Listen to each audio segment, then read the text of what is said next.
बंदी छोड़ सतगुरु रामपाल जी परमेश्वर जी की जय हो।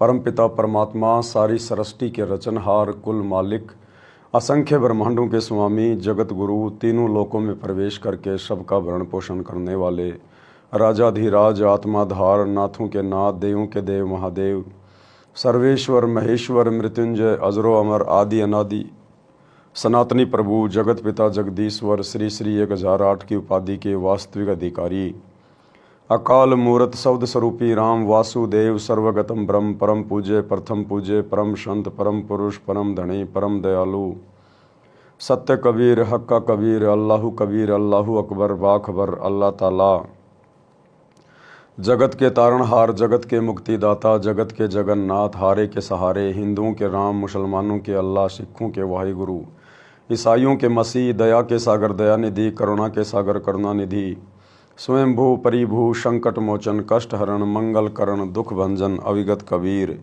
निर्विकार निर्विषम परमात्मा, अलय अलेख सतगुरु, आदि अनादि सतगुरु, असली मर्यादा पुरुषोत्तम, असली राम, असली कृष्ण, असली घनश्याम, असली मुरारी, राजाओं के राजा, महाराजाओं के महाराजा, शहंशाहों के शहंशाह, सम्राटों के सम्राट, भगवानों के भगवान, अल्लाहों के अल्लाह, प्रभुओं के प्रभु, मसीहाओं के मसीह, सच्चे वाहिगुरु, बाबाओं के बाबा, पीरों के पीर, सेठों के सेठ, जगत सेठ, सावड़सा सेठ, सर्वगुण संपन्न, अनंत कोटि कलाओं के स्वामी, अनंत कोटि ब्रह्मांडों के नायक, योगियों में महायोगी, ध्यानियों में महाध्यानी, सिद्धों में परम सिद्ध, ज्ञानियों में तत्व ज्ञानी, ब्रह्म ज्ञानी, महाज्ञानी, परम ज्ञानी, सर्वश्रेष्ठ ज्ञानी, विज्ञानी, युवा कबीर, समृत कबीर, असमवात, अमित ओजा, सच्चे रहनुमा, करीम अल्लाह, सुभान अल्लाह, दुनिया के अंतिम पैगंबर।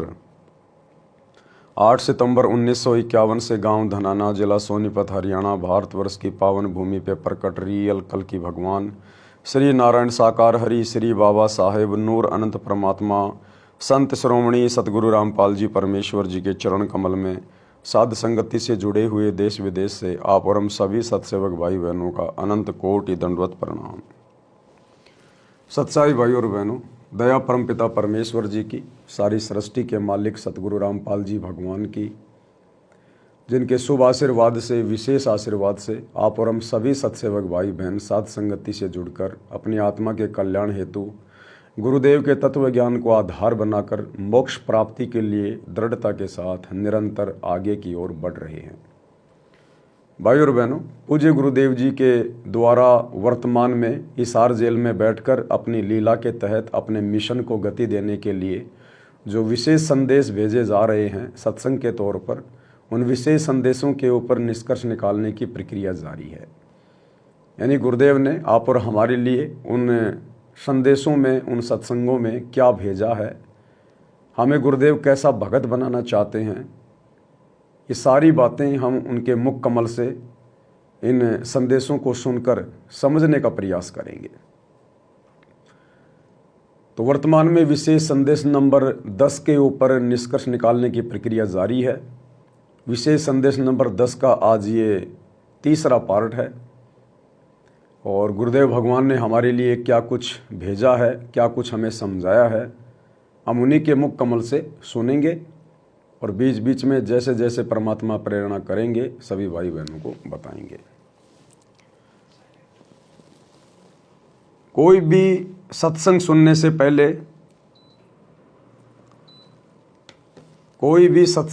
से पहले, हमने अपने गुरुदेव भगवान को दंडवत प्रणाम करना चाहिए। सत्संग नया या पुराना कोई नहीं होता है, परमात्मा का ज्ञान वही है। चारों युगों में परमात्मा हमें यही ज्ञान देते आए हैं। तो सत्संग चाहे गुरुदेव का सन 1994 का हो, चाहे 2014 का हो, चाहे वर्तमान 2025 का हो, सत्संग सब एक ही होते हैं। समर्थ के वचन कभी भी नए या पुराने नहीं होते हैं। तो जब भी हम गुरुदेव का सत्संग सुनना प्रारंभ करें, शुरू करें, आप यदि सामान्य स्थिति में हैं, अपने घर पर हैं, यदि उन्हें दंडवत प्रणाम कर सकते हैं तो जमीन पर लेटकर दंडवत प्रणाम करें, परमात्मा से सद्बुद्धि की भीख मांगें। यदि आप यात्रा में हैं, कहीं बाहर हैं, अपनी नौकरी पे हैं, मजदूरी में हैं, आसानी से दंडवत प्रणाम नहीं कर सकते हैं, तो मुश्किल से 15 से 20 सेकंड लगती हैं। सत्संग सुनने से पहले मानसिक दंडवत प्रणाम गुरुदेव को अवश्य करें, ताकि परमात्मा हमें सद्बुद्धि दे और हमें उनके अमृत वचन समझ में आए। तो शुरू करते हैं विशेष संदेश नंबर 10 का ये तीसरा पार्ट। तो अब क्या कहते हैं, समझा है तो सिर दर्पा मोहर नहीं रहा सादा। देखना नहीं रहा। भक्ति के बिना ये प्राणी कैसे दुख पाता है, इस अनमोल जीवन को कैसे नष्ट करके चला जाता है, उसके बाद इसको कितना कष्ट उठाना पड़ता है। वो संत गरीबदास जी अपनी अमर वाणी में बहुत जगह बताते हैं, बच्चों ध्यान दो, लगन लगाओ। ये बात कहन सुन के नहीं, ये कर पड़नी। इनको ऐसे हल्के बना लो। देखो दास 27 साल से तो प्रचार कर रहा है, और उससे पहले अपनी भक्ति करता था, प्रचार करता था, नाम दिलाता था अपने गुरु जी से। 1994 से दास को इस बार सौंप दिया। उसके बाद दास ने सिर पर पैर रखे थे आज तक। गुरुदेव भगवान क्या कह रहे हैं कि बच्चों ध्यान दो, लगन लगाओ। जब तक तुम ध्यान नहीं दोगे अपने गुरु के वचनों में, सत्संग सुनने में, तो तुम गुरु के वचनों को कैसे निभाओगे? अगर तुम सत्संग ही नहीं सुनोगे, अपने गुरुदेव के मिशन को ही नहीं समझोगे, तो इस मिशन में तुम अपना सहयोग कैसे दोगे? मर्यादा विहीन भक्तों का सहयोग परमात्मा को नहीं चाहिए अपने मिशन में, केवल सत भक्तों का सहयोग चाहिए, जो स्वयं अपने गुरु को परमात्मा मानकर उनके प्रत्येक वचनों में रहते हुए, उनकी प्रत्येक मर्यादाओं का पालन करते हुए मोक्ष प्राप्ति का मकसद मानकर अपनी भक्ति करें। उन्हीं भक्तों की वाणियों का, उन्हीं भक्तों के शब्दों का और उन्हीं भक्तों के द्वारा जो प्रचार प्रसार किया जाएगा, उसी का असर अन्य समाज के ऊपर होगा। तो गुरुदेव कह रहे हैं बच्चों लगन लगाओ, ध्यान दो। और कह रहे हैं देखो ये दास भी पिछले 27 वर्षों से कितनी मेहनत कर रहा है। तो हमने अपने गुरुदेव से भी शिक्षा लेनी है, जो संघर्ष गुरुदेव कर रहे हैं। अरे बेटा जब जवान हो जाता है तो बाप उम्मीद करता है कि बेटा मेरे व्यवसाय में सहयोग करेगा, मेरा वजन कुछ हल्का होगा। तो इसी प्रकार हमारे गुरुदेव का जो व्यवसाय है वो सत्संग है। सतगुरु यहाँ पर भक्ति की खेतीबाड़ी करने आए हैं, और 30 साल से ये अनमोल ज्ञान देकर सतगुरु ने हमें युवा बना दिया, ज्ञान आधारित बना दिया। अब हमने भी इस ज्ञान को आधार बनाकर सर्वप्रथम इस भक्ति को समझकर अपने आत्म कल्याण के प्रति चिंतित होकर और आगे फिर गुरुदेव भगवान का प्रचार प्रसार में सहयोग करना है, इस ज्ञान को फैलाने में सहयोग करना है। और उसी भगत के द्वारा किया गया प्रचार प्रसार इस मिशन में सहयोग माना जाएगा, जो स्वयं अपने गुरु जी की मर्यादाओं में है। अन्यथा परमात्मा कहते हैं कि करनी तज कथनी कथा अज्ञानी दिन रात, कुत्ते ज्यों भोकत फिर सुनी सुनाई बात।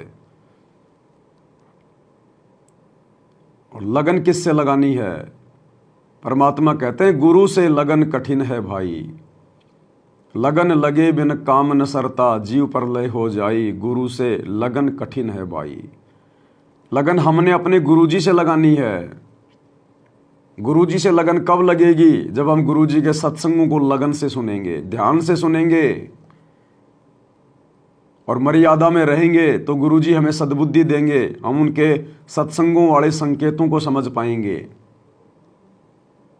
अन्यथा सत्संगों को समझे बिना हम गुरुजी को नहीं समझ पाएंगे, और गुरुजी को समझे बिना कि हमारे गुरुजी कौन हैं, मेरे जैसा एक मानुष है, माँ के गर्भ से जन्म लेके आया है, या स्वयं ये पूर्ण ब्रह्म परमेश्वर है जो एक आम व्यक्ति की लीला कर रहा है, भूमिका कर रहा है। उसके बाद हमारी लगन हमारे गुरु में लगेगी।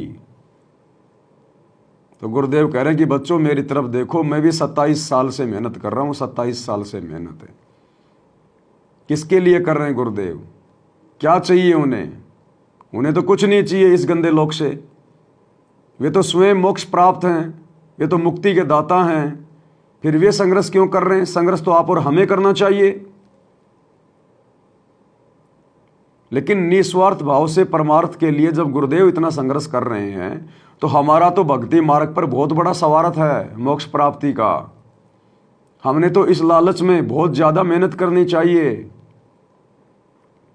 और अब इतना ज्ञान लेने के बाद समाज से उल्टा हटके अपने गुरुदेव के चरणों में दृढ़ हो जाना चाहिए। हमें सामाजिक परंपराओं से दूर हट जाना चाहिए। इन व्यर्थ के रीति रिवाजों से, त्योहारों से, शादी विवाह से हमने बिल्कुल कोसों दूर हो जाना चाहिए। चाहे रिश्तेदार प्रसन्न रहो, चाहे रिश्तेदार नाराज रहो। अब हमारा कार्य उन रिश्तेदारों से नहीं बनेगा, अब हमारा कार्य हमारे गुरुदेव से बनेगा, मर्यादा में रहकर भक्ति करने से बनेगा। तमेव माता च पिता तमेव, तमेव बंधु च सखा तमेव, तमेव विद्या च द्रविणम तमेव, तमेव सर्वे मम देव देव। सब कुछ जो हम पहले दुनिया से उम्मीद किया करते थे, आशा लगा के बैठा करते थे, अब वो सारा सुख, सारी वस्तुएं हमें हमारा गुरु देगा। कहते हैं ना, गुरुर ब्रह्मा गुरुर विष्णु गुरुर्देव महेश्वराय, गुरुर साक्षात पार ब्रह्म तस्मै श्री गुरुवे नमः। यानी जो गुण ब्रह्मा जी में है, जो गुण विष्णु जी में है, जो गुण शंकर जी में है, यानी जितना लाभ ये तीनों देवता दे सकते हैं वो सारे गुण अकेले हमारे गुरु जी के अंदर हैं। क्योंकि हमारे गुरु जी स्वयं साक्षात पार ब्रह्म हैं, तस्मै श्री गुरुवे नमः। इसलिए हमने किसी से भी उम्मीद नहीं करनी, किसी से भी आशा नहीं करनी। देखो भाई और बहनों, परमात्मा कहते हैं कि ये जीवात्मा ये मोटी मोटी मर्यादाओं को तो बहुत जल्दी समझ लेता है, लेकिन सूक्ष्म मर्यादाएं समझना बड़ा कठिन काम है। और सूक्ष्म मर्यादा समझे बिना बात बनेगी नहीं।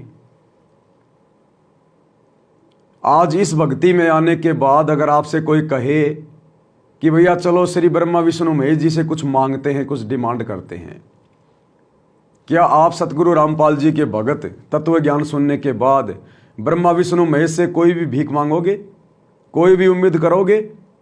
कोई सुखों की उम्मीद करोगे? संतान प्राप्ति की उम्मीद करोगे? धन प्राप्ति की उम्मीद करोगे? आप कहोगे जी हम तो शोपन में भी नहीं कर सकते ब्रह्मा विष्णु महेश से, हम तो हमारे गुरु जी से करेंगे। फिर तुम उसी गुरु के भगत होकर संसार से डिमांड क्यों कर रहे हो?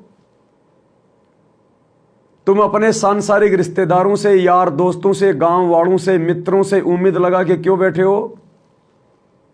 तुम्हारे ऊपर जब भी कोई थोड़ी सी आपत्ति आती है तुम तुरंत हाथ फैला देते हो रिश्तेदारों के आगे कि भाई साहब 15-20 हज़ार रुपये उधार देना। अपने मित्रों के आगे हाथ फैला देते हो, भाई साहब वो फला फला वस्तु की जरूरत है जरा देना।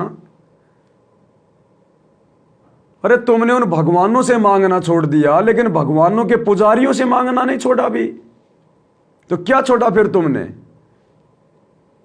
तुमने जिन भगवानों से उम्मीद लगानी छोड़ दी, उन भगवानों के आगे हाथ फैलाने छोड़ दिए, ब्रह्मा विष्णु महेश के आगे, देवी देवताओं के आगे और उनके पुजारियों के आगे, जगत वालों के आगे, अब भी तुम हाथ फैला रहे हो। तो चाहे उन भगवानों से मांग लो, चाहे उनके पुजारियों से मांग लो, बात एक ही है।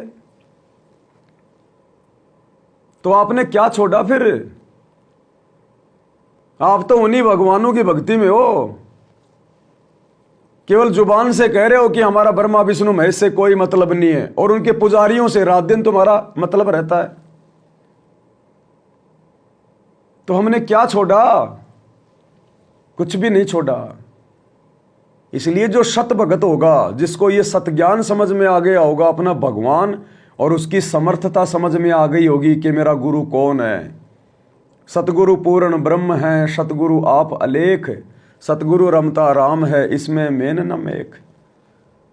सतगुरु आदि अनादि है, सतगुरु मध्य है मूल, सतगुरु को सिजदा करूं एक पलक नहीं भूल। गुरु समान नहीं दाता रे जग में, गुरु समान नहीं दाता।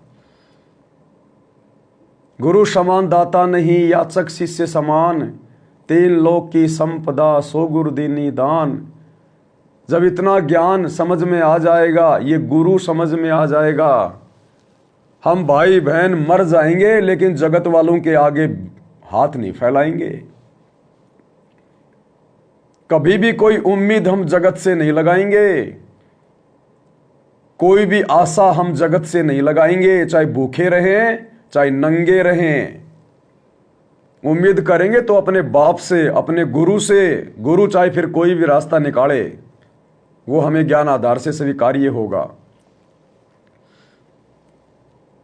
तो भाई और बहनों, यदि हम ब्रह्मा विष्णु महेश के पुजारियों से, देवी देवताओं के पुजारियों से, अपने रिश्तेदारों से, अपने समाज के लोगों से अगर हम कोई उम्मीद कर रहे हैं, कोई आशा कर रहे हैं, कोई इच्छा कर रहे हैं, कुछ मांग रहे हैं, तो सोचो आप जी उन ब्रह्मा विष्णु महेश के आगे हाथ फैला रहे हैं। तो गुरुदेव कहते हैं ये मोटी मोटी माया त्यागना तो बहुत आसान है, लेकिन जो सूक्ष्म माया है उसको जो त्यागेगा वो भगत बनेगा। दो चार भगत आपस में कहीं जा रहे हैं, सामने से कोई जवान लड़की आ रही है, उस समय तो उनमें से कोई भी भगत उस बहन की तरफ नहीं देखेगा, क्योंकि वहां आसपास में सभी भगत एक दूसरे को देख रहे हैं, डर है। लेकिन अकेले को कोई बहन बेटी मिल जाए तो कैसी कैसी नजरें दौड़ाते हैं, मन में क्या क्या ख्याल आने शुरू हो जाते हैं। उसको कहते हैं सूक्ष्म माया। वो मोटी माया तो हमने छोड़ दी, क्योंकि हम 4-5 भगत थे, आपस में देख रहे थे, उस समय तो हम भगत बन गए। और जिस समय हम अकेले थे उस समय पता चलता हमने माया को त्यागा है या नहीं त्यागा है, हमारे अंदर से विषय वासनाएं निकली हैं कि नहीं निकली हैं, हम कितने भगत बने हैं, तो उस समय पता चलता है। हम भगतों ने जब हम अकेले होते हैं उस समय हमने विशेष सावधानी की जरूरत पड़ती है, विशेष सावधानी की। अरे लोगों के बीच में बैठ के तो वैसे हमारा मन डर जाएगा, बकवाद करेगा ही नहीं, कि ज़्यादा बकवाद करेगा, किसी के साथ कोई बदतमीजी करेगा, गाली गलौज करेगा, छेड़छाड़ करेगा, उल्टा सीधा बोलेगा, तो लोग अपने चप्पलों से, अपने जूतों से तेरी सेवा कर देंगे। तो उस समय तो ये मन वैसे चुपचाप हो जाता भीड़ भाड़ में। तो जब ये अकेला होता है तब बकवाद करता है। इसलिए हमने सबसे ज्यादा सावधान रहने की उस समय जरूरत है जब हम एकांत में होते हैं, अकेले में होते हैं, क्योंकि उस समय हमें लगता है कोई नहीं देख रहा, लेकिन हमारा गुरु, हमारा सतगुरु, हमारा भगवान पल पल देख रहा होता है, और वही हमारी परीक्षा होती है। तो आश्रम में जाते हैं, सत्संगों में जाते हैं, वहां तो हम 1 नंबर के भगत बन जाते हैं, क्योंकि वहां तो भगत लोग हमें देख रहे होते हैं। और जब हम ऑफिस में जाते हैं, काम धंधे पे जाते हैं, अकेले में होते हैं, तो हम कोई भी गड़बड़ कर देते हैं, क्योंकि हमारा भय नहीं होता हमें कि मुझे कोई नहीं देख रहा। तो जब हम एकांत में होते हैं, अकेले में होते हैं, वो हमारी सबसे बड़ी परीक्षा होती है, सबसे बड़ी। इसलिए तो गुरुदेव ने कहा कि पतिव्रता स्त्री वो होती है जो घर में रहे या बाहर रहे, उसका आचरण, उसका स्वभाव, उसका उठना बैठना बोलना एक जैसा हो, एक जैसा। पतिव्रता स्त्री यदि अपने पीहर चली जाए तो भी उसका अपने पति के प्रति वही समर्पण होना चाहिए, उसकी वही मर्यादा होनी चाहिए। ऐसा नहीं कि मैं अपने ससुराल में हूं तो मेरे पति का दबाव है, सास ससुर का दबाव है, और पीहर में चली गई तो अब कोई नहीं देख रहा, वहां जो मर्जी करे वो फिर पतिव्रता स्त्री नहीं कही जा सकती। पतिव्रता अपने घर में और बाहर, पीहर में या ससुराल में, सत्संग में या एकांत में, जो एक जैसा रहता है, उसकी लगन सदा अपने पिया में लगी रहती है, अपने गुरु में लगी रहती है, उसका ध्यान सदा सुमरण में लगा रहता है, भक्ति और भगवान से संबंधित चिंतन में लगा रहता है, बुराइयों की तरफ झांकता भी नहीं, देखता भी नहीं। मन में कोई कुविचार काल प्रेरणा से आ भी जाएं तो भगत को डर लगे, मन में एक भय पैदा हो जाए कि हे परमात्मा, ये विचार क्यों आ रहे हैं मेरे मन में, हमें अच्छे से ना लगे वो विचार, तब समझो हमारी लगन हमारे गुरुजी में धीरे धीरे लग रही है। तब सोचो कि हम भगत बनने की दिशा में आगे बढ़ रहे हैं, क्योंकि काल हमें सूक्ष्म मार से मारेगा, सूक्ष्म मार। ये आमने सामने की लड़ाई नहीं लड़ता ये काल। ये कलयुग की पिछली पीढ़ी में बहुत ज्यादा चालाक हो गया, चतुर हो गया। अब ये आमने सामने की लड़ाई नहीं लड़ेगा, अब ये सूक्ष्म लड़ाई लड़ेगा, सूक्ष्म तरीके से हमारे को फंसाने का प्रयास करेगा। और काल के सूक्ष्म चाल को वही समझ सकता है जिसके ऊपर गुरुदेव भगवान के सूक्ष्म ज्ञान को समझने की दया दृष्टि हो गई। और ये सूक्ष्म ज्ञान की दया दृष्टि परमात्मा उसी पे बख्शेंगे जो तीनों समय की आरती को गुरु को परमात्मा मानकर और अपने हाथ में भक्ति बोध पुस्तक लेकर उसका पाठ करेगा।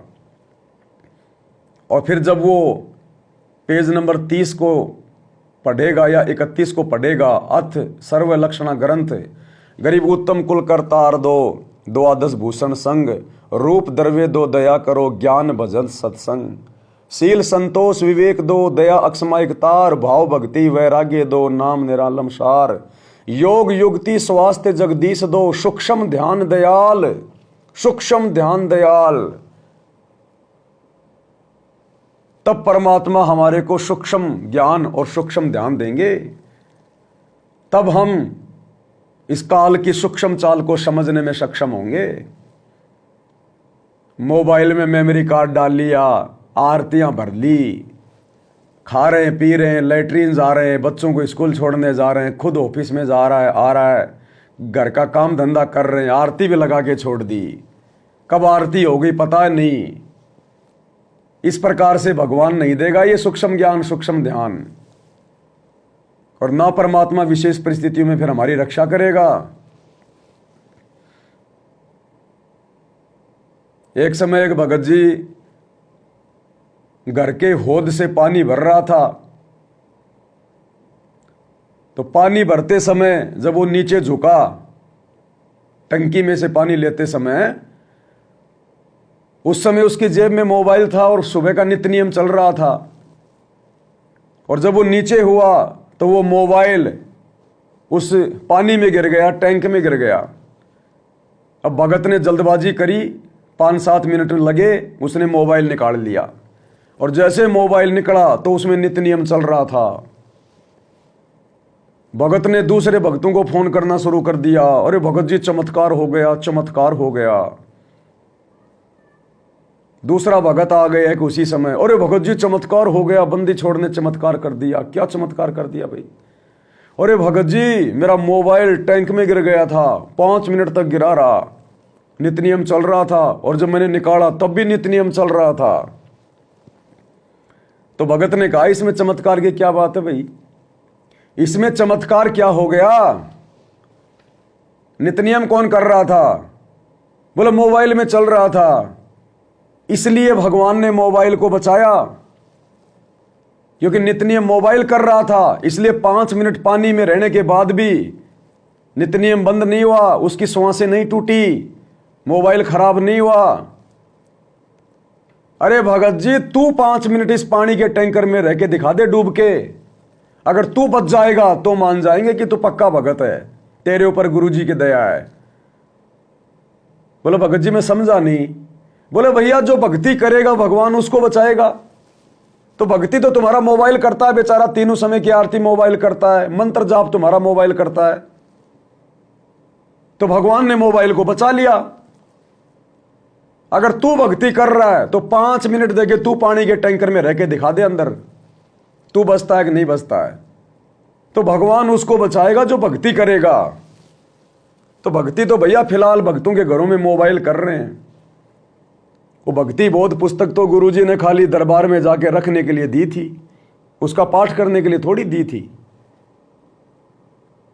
अरे उस भक्ति बोध को खोलने से पहले जो ऊपर का जो कवर है और नीचे जहां पर भक्ति बोध की रेट लिखी हुई है, मूल्य, उस मूल्य के आगे क्या लिखा है गुरुदेव ने पढ़ लेना कभी समय मिले तो, क्योंकि आप बड़े बिजी लोग हो, सतलोक आश्रमों से जुड़े हुए भाई बहन बहुत ज़्यादा बिजी रहते हो, क्योंकि आपकी तो समाज के लोगों से संपर्क हैं, आप लोगों की यारी दोस्ती रिश्तेदारियां हैं, फिर आप लोगों ने राजनीति में राजनेताओं की भी रैलियों में जाना होता है, उनका प्रचार करना होता है, समाज के लोगों से आपकी यार दोस्ती होती है। कब आप लोग गुंडों की सीबीआई जांच करने चले जाओ, कब आप किसी के आरक्षण में चले जाओ, कब आप दुनिया की धर्मशाला बनवाने चले जाओ, आप लोगों के पास समय नहीं होता, इसलिए आप देख नहीं पाते कि नित्य नियम के मूल्य की जगह गुरुदेव ने क्या लिखा है। मूल्य के आगे लिखा है नित्य नियम पाठ,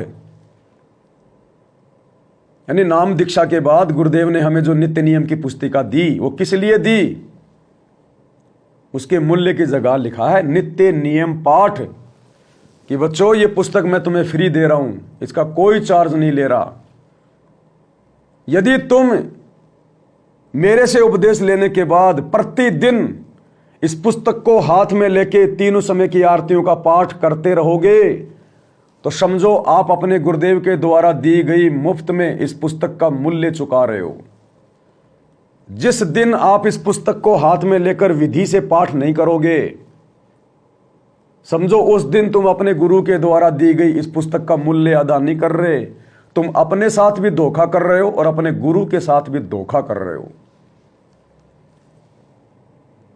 अरे ठीक है, जो भगत भाई बहन बूढ़े हैं, अनपढ़ हैं, अंधे हैं, बीमार हैं, अरे उनके लिए गुरुदेव ने ये मोबाइल में आरती डाली है, क्योंकि वो भक्ति बोध नहीं पढ़ सकते, उनको पढ़ना लिखना नहीं आता, उनकी आंखें सही नहीं है, दिखाई नहीं देता, वो बेचारा बीमार है। ये विशेष परिस्थितियों में उन भगत भाई बहनों के लिए हैं। और जो बिल्कुल पहलवान की तरह है, कौवे की तरह जिसकी आंखें हैं, वो भी मोबाइल से आरती कर रहा है, तो ये कब तक चलेगा? फिर ये भक्ति बोध क्यों दी गुरुजी ने? क्यों पैसे बर्बाद किए परमात्मा ने? क्यों हमारा गुरु, जिन्होंने तीनों समय की आरती का वीडियो बनाया है विशेष परिस्थितियों के लिए, विशेष भक्तों के लिए, जो आरती नहीं कर सकते भक्ति बोध में, जो अनपढ़ है, नेत्रहीन है, उनके लिए गुरुदेव ने तीनों समय की आरती का वीडियो बनाया है। क्या देखा आपने उस वीडियो में? क्या सीखा आपने उस वीडियो में? अरे तुम अपने घर पर वीडियो में आरती लगा के छोड़ देते हो, तुम अपना काम कर रहे हो। क्या देखा तुमने तीनों समय की आरती की वीडियो में? कुछ नोट किया? हमारा गुरु एक भगत की भूमिका इसलिए निभा रहा है कि हमें एक योग्य भगत बना सके, अपने जैसा। क्या हमारे गुरुजी ने कभी ऑडियो वीडियो से आरती की? कभी नहीं की। क्या हमारे गुरुजी के समय ऑडियो वीडियो नहीं थे? क्या सब कुछ थे। हमारे गुरु ने कभी ऑडियो वीडियो से आरती क्यों नहीं की? हमारे गुरुजी भक्ति बोध से आरती किया करते थे। और जो वीडियो तीनों समय की आरती का गुरुदेव ने बनाया है, वो हमें शिक्षा दे रहे हैं गुरुदेव। वो वीडियो केवल हमें समझाने के लिए बनाया गया है। हमारे गुरु ने कभी ऑडियो वीडियो से आरती नहीं की। उस वीडियो में गुरुदेव भगवान बैठे हुए हैं और गुरुदेव के हाथ में भक्ति बोध है, भक्ति बोध। सबसे पहला संदेश तो गुरु ने यह दिया कि बच्चों, जिस प्रकार मैं बैठकर आरती कर रहा हूं, बैठकर आरती करने का मतलब है समय निकाल के आरती कर रहा हूं, कि नौकरी तो मैं भी करता हूं, बाल बच्चे तो मेरे भी हैं, काम धंधे मेरे भी हैं, लेकिन फिर भी मैं इस भक्ति को प्रथम महत्व दे रहा हूं, प्रथम महत्व। और मैं समय निकाल के देखो बैठ के आरती कर रहा हूं। मैं खाते पीते आरती नहीं कर रहा। आरती मोबाइल में लगा के मैं लेटरिन में जाके नहीं बैठ रहा। मैं भैंसों को पानी पिलाने जाते समय आरती नहीं कर रहा। बच्चों को स्कूल छोड़ते समय आरती नहीं कर रहा। देखो मैं अपने ऑफिस में आते जाते समय अपने स्कूटर पे आरती नहीं कर रहा। मैं बैठ के आरती कर रहा हूं। तुम्हें संदेशा दे रहा हूं कि तुमने भी इसी प्रकार से आरती करनी पड़ेगी अगर सफलता प्राप्त करनी है तो।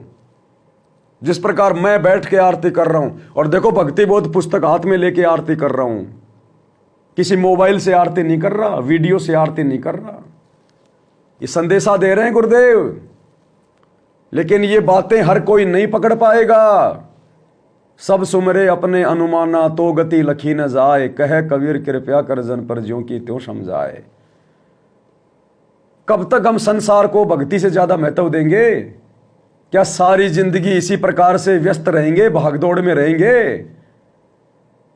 इस भागदौड़ में तो भैया कभी भी तुम सतलोक को प्राप्त नहीं कर पाओगे। तुम्हारी इच्छा, तुम्हारी चाहत तो मिट ही नहीं रही। तुम तो भक्ति से ज्यादा अपने सांसारिक कार्यों को महत्व दे रहे हो।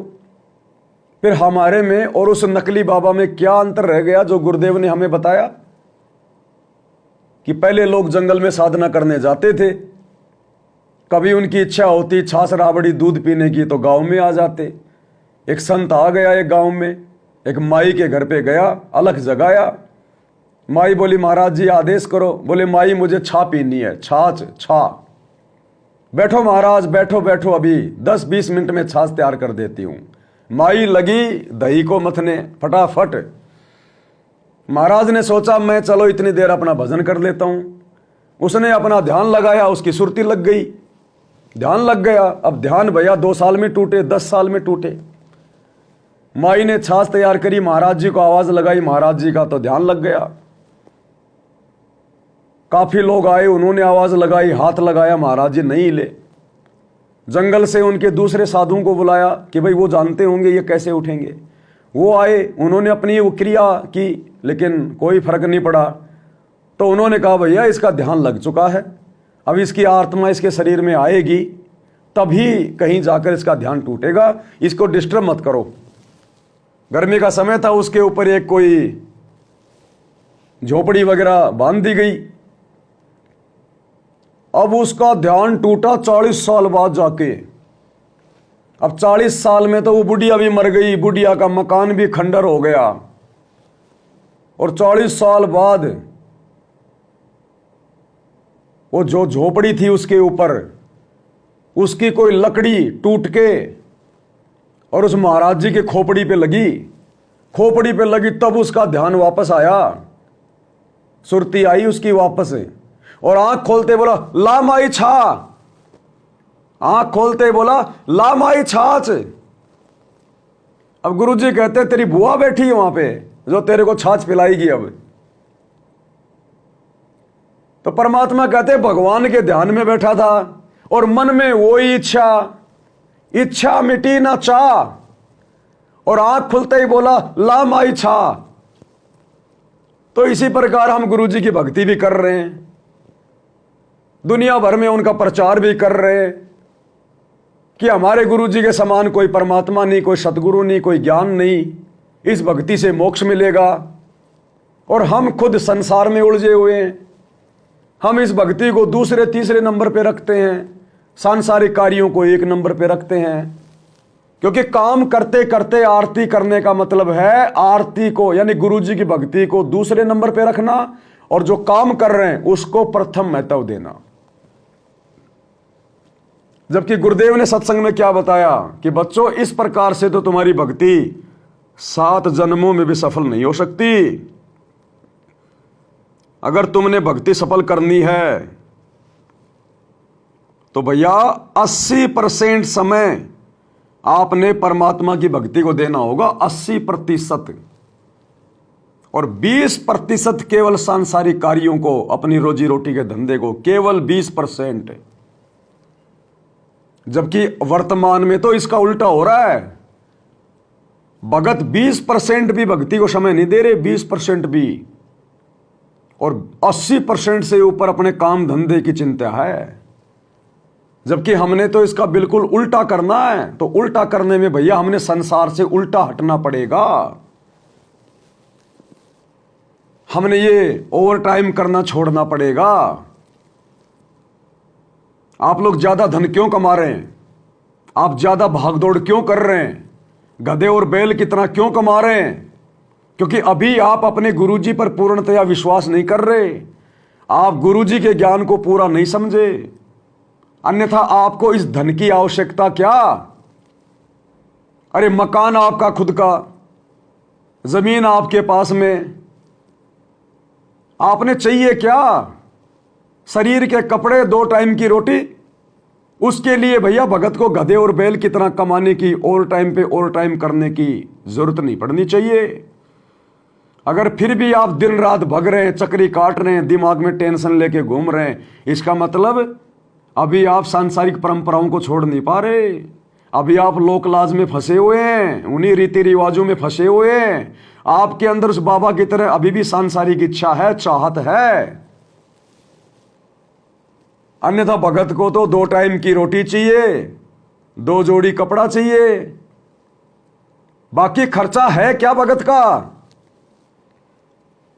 अरे खर्चे तो गुरुदेव ने समाप्त कर ही दिए अगर आप उनके अनुसार चल रहे हो तो। शादी विवाह में जाना हमारा बंद हो गया। फालतू में यारी दोस्ती रिश्तेदारी में चक्कर काटते थे, वो हमारा बंद हो गया। जितने भी त्योहार हैं वो हम नहीं मनाते। बड़ी बड़ी स्कूलों में अपने बच्चों को नहीं पढ़ाते। दुनिया भर का दिखावा हम नहीं करते। बड़ा मकान बनाने की, मार्बल चिप्स लगाने की चाहत हमारे अंदर नहीं है। घूमने फिरने मनोरंजन के लिए, पिकनिक के लिए हम नहीं जाते। नशा किसी प्रकार का हम नहीं करते। चोरी जारी जुआ हम नहीं खेलते। तो भैया आपका खर्चा है क्या? केवल रोटी का, शरीर के कपड़े का, और अगर कोई किराए के मकान में रहता है तो मकान का किराया। इससे ज्यादा खर्चा आपका है क्या, बता दीजिएगा। फिर भी आपकी गाड़ी का टायर रुक ही नहीं रहा, 24 घंटे भाग रहे हो। इसका मतलब अभी आप गुरुजी के अनुसार नहीं चल रहे। अभी आप सांसारिकता में रमे हुए हैं। अभी आप लोकलाज में हैं। तभी तो आपकी इच्छाएं समाप्त नहीं हो रही, आपकी चाहत समाप्त नहीं हो रही, आपके खर्चे रुकने का नाम नहीं ले रहे। तो भक्ति कैसे बनेगी? आप 80% भक्ति कैसे करोगे? 80% समय आप भक्ति को कैसे दोगे? इस प्रकार तो नहीं दोगे। और अगर इस प्रकार से हमने नहीं किया जो फॉर्मूला गुरुदेव ने बताया कि 80% समय परमात्मा को यानी भक्ति को और 20% समय केवल रोजी रोटी को, तब जाके हमारी बात बनेगी। ये सतगुरु वचन है। साधु वचन पलटे नहीं, पलट जाए ब्रह्मांड। एक एक वचन को फॉलो करना पड़ेगा अगर सफलता प्राप्त करनी है तो इस मोक्ष मार्ग पर। तो क्या कह रहे हैं गुरुदेव और हम क्या कर रहे हैं, अपना अवलोकन कर लो। भगवान उसी समय मिलेगा जो माया के पीछे हम कम भागेंगे। अब हम 90% समय माया जोड़ने में लाते हैं और 10% समय हम वैसे बर्बाद किया करते थे। अब शुरुआत जब होती है आप जी की, आपका 10% समय ही मालिक के चरणों में प्रारंभ होता है। फिर धीरे धीरे आपको ज्ञान चला जाता है, फिर 50-50 हो जाता है। और कुछ दिनों में जब परमात्मा की कृपा होती चली जाएगी, आपको ज्ञान हो जाएगा, फिर तो 80-20 हो जाएगा। और 80-20 होने पर ही हम सतलोक जा सकेंगे, क्योंकि 20% तो यहाँ संसारिक कार्य मालिक ने अलाउड कर ही रखे हैं, इसमें करना ही पड़ेगा। इल्ले से रजक होता है, यानी परमात्मा की मदद फिर करता है कोई कारण बना के।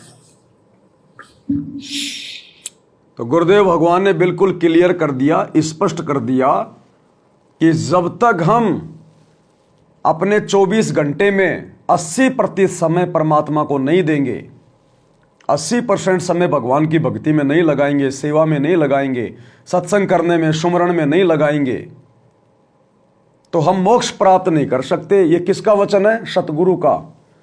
और ये वचन फैल नहीं हो सकता। साधु वचन पलटे नहीं, चाहे पलट जाए ब्रह्मांड। साधु बोले सहज स्वभाव, साधु का बोलिया मिथ्या न जाए।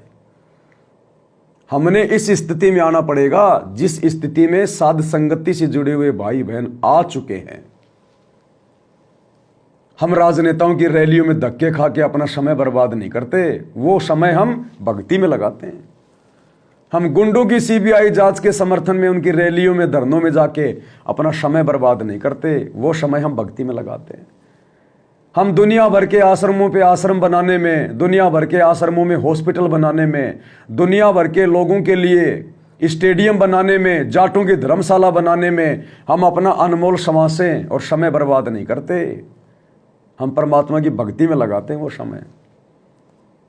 हम इन फर्जी आश्रमों में जा जाके अपने गुरुजी की गैर हाजिरी में वहाँ पर सेल्फियाँ लेने के लिए नहीं जाते। हम लड्डू जलेबी बर्फी के चक्कर में नहीं भटकते किसी आश्रम में। हम टाइम पास के लिए, मनोरंजन के लिए, घूमने के लिए आश्रमों में नहीं जाते। जुलाहों का कुआं देखने के लिए, प्रदर्शनियाँ देखने के लिए, कबीर जी का झोपड़ा देखने के लिए, मिट्टी के गाय और बैल देखने के लिए, रंगोलियाँ देखने के लिए, आश्रमों की सजावट देखने के लिए, हम ये पाखंड करने के लिए नहीं जाते। वो समय हम परमात्मा की भक्ति में लगाते हैं। 80% समय तब कहीं जाकर मोक्ष की उम्मीद करना ये बच्चों का खेल नहीं है। इसलिए गुरुदेव कह रहे हैं बच्चों ध्यान दो, लगन लगाओ, अपने गुरु को देख के चलो, अन्यथा यही रह जाएंगे, बात बनेगी नहीं। दुनिया के सामने तुम कितने बड़े भगत बन लो, ये दुनिया तुम्हारा उद्धार नहीं करेगी। अरे अपने गुरु को बन के दिखाओ भगत, जैसा तुम्हारा गुरु चाहता है भगत बनाना, वैसा अपने गुरु को बन के दिखाओ, गुरु से बात बनेगी। आपने होमवर्क कर लिया और अपने पड़ोसियों को दिखा रहे हो, चेक कर रहे हो, वो पड़ोसियों को होमवर्क दिखाने से बात नहीं बनेगी। वो तो जिस टीचर ने तुझे होमवर्क दिया है उस टीचर को जाके दिखा कि जी मैंने होमवर्क कंप्लीट कर लिया आज का। मार्क्स तो, नंबर तो वो टीचर देगा, पड़ोसी नहीं दे सकता। पड़ोसी अगर उस पर लिख देगा 10 में से 10 नंबर तो भी वो मान्य नहीं है, क्योंकि वो पड़ोसी अधिकारी नहीं है, वो भक्ति हमें पड़ोसी ने नहीं दी है। तो इसी प्रकार जब हमारा गुरु देख लेगा कि जैसे मैंने इसको सत्संग में आदेश दिया उस प्रकार से ये लगन लगाकर ध्यान देकर 80% समय भक्ति को दे रहा है, तब जाके बात बनेगी।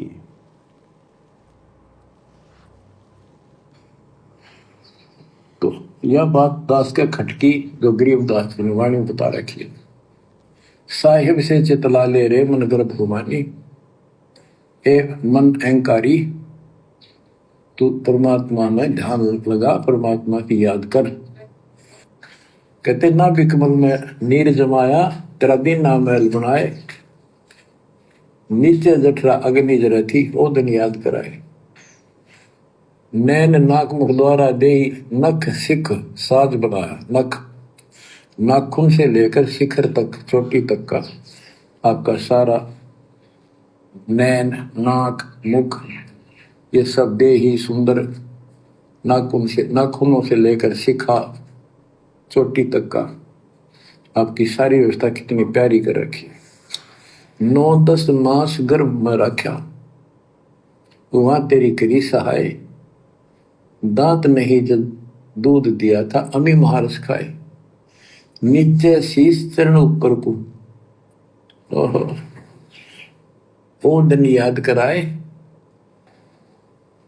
नीचे जठरा अग्नि जरा थी तेरे लगी न ताती पाए, बाहर आया भरम बुलाया बाजे तूर सुनाए, तू ही तय छोड़ दिया चला अदम किस राय। के माँ के पेट में तुझे सब जानकारी थी और डर था और सब यादाश्त थी कि मनुष्य जीवन बार बार नहीं मिलता, और पूरे संत से दीक्षा लेकर अपना कल्याण कराऊंगा, कोई किसी का नहीं। बाहर जाकर भूल पड़ जाती है, कहीं याद रखूंगा, पूरा संत खोज करूंगा, पूरे गुरु से नाम लूंगा, बुराई नहीं करूंगा, काम करूंगा, लेकिन भगवान का ध्यान ज्यादा करूंगा। और अब क्या कर दिया? माँ के गर्भ में तो रो रहे थे, चिल्ला रहे थे, भगवान से माफी मांग रहे थे, एग्रीमेंट कर रहे थे इसी परमात्मा से, सतगुरु रामपाल जी भगवान से। यही है वो परमात्मा जो माँ के गर्भ में हमारे पास जाता हमारी पुकार सुनकर, और हम फिर उनके साथ में एग्रीमेंट करते हैं कि ये परमात्मा मुझे एक बार इस नरक कुंड से बाहर निकाल दो, मैं बहुत पीड़ा भोग रहा हूँ। क्योंकि 9 महीने ऊपर को पैर नीचे को सिर, अगर हमें 10 मिनट के लिए वर्तमान में कोई बोरी में पैक करके और किसी पेड़ से बांध दे, ऊपर को पैर करके नीचे को सिर करके, और ऊपर से मारे लठ, उस बोरी में हमें यह भी नहीं पता कौन मार रहा है, कहाँ से मार रहा है, कहाँ लग रही है। तो बच्चा जब माँ के गर्भ में रहता है 9 महीने ऊपर को पैर नीचे को सिर घूमता रहता है, और माँ जैसा भी भोजन खाती है उस बच्चे को मच्छर की तरह जैसे बिच्छू डंक मारता है, ऐसे वो खुजली मिटाने के लिए वो बच्चा घूमता है, वो तड़पता है। अन्यथा गुरुदेव ने बताया उस बच्चे के कोई बैरिंग नहीं लग रहे, जो अपनी मर्जी से घूम रहा है, उसको पीड़ा हो रही है। तो सेम वही स्थिति, हमें कोई बोरी में पैक करके नीचे मुंह करके ऊपर पैर करके पेड़ से बांध दे, और हमें कुछ दिखाई नहीं दे रहा, और 2-4 आदमी खड़े होकर हमारे को मार रहे हैं लठों से, कोई कहीं मार रहा है, चाहे मुंह पे लगो, चाहे नाक पे लगो, चाहे पैर पे लगो।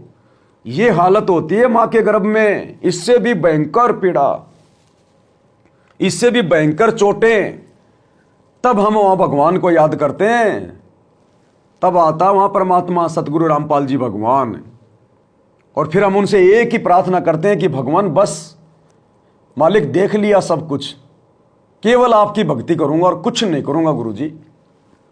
ये परमात्मा रोजी रोटी भी आप ही दोगे, वो काम धंधा भी आप ही चलाओगे। ये परमात्मा फालतू की कोई बकवाद नहीं करूंगा, कुछ भी अपना 1% समय भी फालतू में बर्बाद नहीं करूंगा। चलो मां के गर्भ से बाहर आ गए, हमें ध्यान नहीं रहा तीनों गुणों के प्रभाव के कारण। अब सतगुरु ने आके कम से कम हमें तो वही बातें वापस बता दी। अरे दुनिया वालों को तो नहीं पता मां के गर्भ का क्या कष्ट होता है, क्या एग्रीमेंट होता है, बाहर जाके क्या करना होता है। अरे कम से कम हम जितने भी सतगुरु रामपाल जी के भगत हैं, हमें तो आज गुरु जी ने फिर से आके याद दिला दिया कि तुमने क्या एग्रीमेंट किया था, क्या कहा था तू कि केवल तेरी भक्ति करूंगा, बकवाद नहीं करूंगा। और अब क्या कर रहे हैं हम? भक्ति को तो साइड में रख दिया और राजनेताओं की रैलियों में धक्के खा रहे हैं। उस मां के गर्भ में तो एग्रीमेंट कर रहे थे कि परमात्मा समय बर्बाद नहीं करूंगा, 24 घंटे तेरी भक्ति करूंगा, एक भी श्वास खाली नहीं जाने दूंगा। और अब नरेंद्र मोदी की रैली में जाके सोनीपत के गोहाना में, मध्य प्रदेश के भोपाल में बसों में भर भर के जा रहे हो भगत, और वहां जाकर क्या सुन रहे हो? अपनी श्वासें बर्बाद कर रहे हो। वो सृष्टि रचना सुनाएगा तुम्हें नरेंद्र मोदी वहां। अरे वो तुम्हें धर्मदास की कथा सुनाएगा क्या नरेंद्र मोदी? वो तो निंदा चुगली करेगा, झूठ बोलेगा। कांग्रेस ने ये कर दिया, राहुल गांधी ने ये कर दिया, फलाने ने ये कर दिया, मैं ये कर दूंगा। झूठ के पुल बांधेगा, झूठे आश्वासन देगा। वो झूठ सुनने गए तुम? मां के गर्भ में क्या था? इसलिए गुरुदेव कह रहे हैं कि मां के गर्भ में तो तू रोवे था कि कोई बकवाद नहीं करूंगा, और अब बाहर आते तो बकवाद करने लग गया। और वो भी भगत होकर, सारा ज्ञान लेकर। गुंडों की सीबीआई जांच में जाके बैठ रहा है। मां के गर्भ में तो रो रहा था, चिल्ला रहा था, और यहां अब मजे से गैंगस्टरों का समर्थन कर रहा है, गुंडों का समर्थन कर रहा है, उनके रैलियों में जाके बैठ रहा है, 5-5 लाख रुपए दे रहा चंदे में उनको। अब की बार सुअर के गर्भ में पटकेगा परमात्मा, सुअर के गर्भ में। और फिर तू रोते रहना, चिल्लाते रहना, फिर सुअर के गर्भ में नहीं आता है परमात्मा। ये केवल स्त्री के गर्भ में आता है प्रार्थना सुनने के लिए। ऐसे बकवादी भक्तों को फिर ये परमात्मा जो गधी के गर्भ में डालेगा, शूरी के गर्भ में डालेगा, कुतिया के गर्भ में डालेगा। और वहां तू रोना, फिर चिल्लाना, वहां फिर ये कुछ नहीं सुनेगा। फिर उस हाथी के जैसी बनेगी, जैसे कुंजर शीस हलंत है, अगला जन्म सूजंत, और इब कह हेले नर करे तो सेऊ पूरे संत। गुरुदेव कहते हैं एकमात्र हाथी 84 लाख योनियों में ऐसा जीव है जिसको अपना अगला जन्म दिखाई दे जाता है। और कई बार हाथी अकेला होता है, यूं सिर को धुमता रहता है, यूं वो शोक में नहीं धुमता। उस समय उसको अपना अगला जन्म दिखाई दे रहा है कि तू सूअर बनेगा, या तू भेड़िया बनेगा, या तू कुत्ता बनेगा, और कैसे कैसे तेरी दुर्गति होगी। फिर वो याद करता अपने उन पिछले दिनों को, जो असंख्य जन्म उसने बर्बाद कर दिए, जो उसको स्त्री या पुरुष के मिले थे। फिर परमात्मा कहते हैं जैसे हाथी सिर धुनत है, कुंजर यानी हाथी, जैसे कुंजर शीस धुनत है, अगला जन्म सूजंत, वो अगला जन्म दिखाई दे रहा है। और मालिक से प्रार्थना करता है, इब कह हेले नर मिले, ये परमात्मा यदि फिर कभी मेरे को मनुष्य जन्म मिला तो सेऊं पूरे संत। तो भगवान कोई बकवाद नहीं करूंगा, ये परमात्मा उस पूरे गुरु के अनुसार भक्ति करूंगा, अपना एक श्वास भी व्यर्थ में बर्बाद नहीं करूंगा, अपना 1 सेकंड का समय भी बकवादों में नहीं बर्बाद करूंगा। और अब राजनेताओं की रैलियों में धक्के खा रहे हैं हम, दुनिया भर के स्टेडियम बना रहे हैं, दुनिया वालों का भी समय बर्बाद कर रहे हैं, बैडमिंटन के स्टेडियम बनवा रहे हैं। हॉस्पिटलें बनवा रहे हैं। बीमारी से मरना है क्या? डर है क्या तुम्हें? भक्ति करते करते बीमारी से मरने का डर है क्या? फिर क्यों भक्ति कर रहे हो? क्या दुनिया भर में हॉस्पिटलों की कमी है क्या? गुंडों की सीबीआई जांच, आरक्षण चाहिए तुम्हें यहां? मां के पेट में नहीं चाहिए तेरे को आरक्षण? अरे उस समय और ले लेता कि भगवान 9 महीने में क्या होता है, 2-4 साल तो रखो मेरे को, थोड़ा सा तो आरक्षण दो।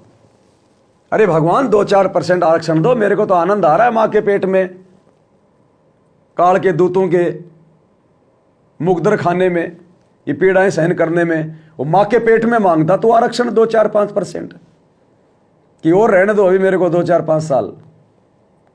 और यहां अब तू बकवाद कर रहा है, वो भी गुरु की शरण में आने के बाद। दुनिया की धर्मशाला बनवा रहा है। वो मां के पेट में तो तू उस धर्मशाला से निकलने की बहुत प्रार्थना कर रहा था कि भगवान मेरे को इस धर्मशाला से बाहर निकाल दो, और अब तू दुनिया की धर्मशाला बनवा रहा है। अपने गले में माला डलवा रहे हो। इज्जत की भूख है अब तुम्हें मान बढ़ाई और इज्जत की भूख आ गई। और वहां उस गंदगी में नंगा लिपटा हुआ था खून से, अब पहन के सफेद कपड़े, बन के गुरुजी के लड़के, और गले में माला डलवा के तुम राजा बाबू बन रहे हो। हैं? तुम दोनों भाई गोपीचंद भर्तरी बन रहे हो। अब अगला जन्म गधी की योनि में, गधी के गर्भ में, धनाना की गलियों में। ये भक्ति का विधान बता रहा हूं। ये परमात्मा है, किसी का सगा नहीं है। अपना बाप समझ के भक्ति मत करो इसको अपना बाप समझ के भक्ति मत करो कि ये मेरे शरीर का बाप है। इसको आत्मा का बाप समझ के भक्ति करो। ये दिखाएगा आने वाले समय में समदृष्टिपना क्या होता है। गुरु के साथ में छल कपट करना, उसकी मर्यादा तोड़ के, और उसकी अन्य संगत को भी काल के मुंह में बैठाना क्या होता है। तुम खुद तो मरे सो मरे, लाखों की संगत को और मार दिया मर्यादा तोड़वा के। तो ये ड्रामा नहीं हो रहा, भक्ति हो रही है।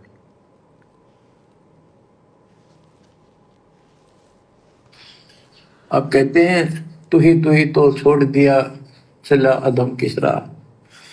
अब तूने भगवान की जो याद थी वह छोड़ दी है। भगवान, हे परमात्मा, दुख मत याद करे था माँ के पेट में, अब तू भूल गया। ए अधम, हे निकम्मी आत्मा, कौन से रास्ते चल पड़ा। दाई आई घुट्टी प्याई, माता गोद खिलाए, जो दिन आज सो काल नहीं रे, आगे है दरबार। कि जैसे आज है, मृत्यु के बाद फिर उसकी धर्मराज के दरबार में जाएगा, वहां तेरी फिर दुगुनती हो। 12 वर्ष खेलते बीते, फिर लीना ब्याह कराए, तरुणी नारी से गरबाई, तो सल्ला मोड़ गवाई। यानी पहले 12 वर्ष की आयु में शादी हो जाती थी, विवाह हो जाता था। कहते तू केवल इससे काम लगा रहा, ब्याह हो गया, बच्चे हो गए, पालन पोषण में सारा जीवन खो दिया। तो भक्ति साथ साथ करनी चाहिए थी, वह ना करने से क्या दुख होगा तेरे साथ, वो बताया।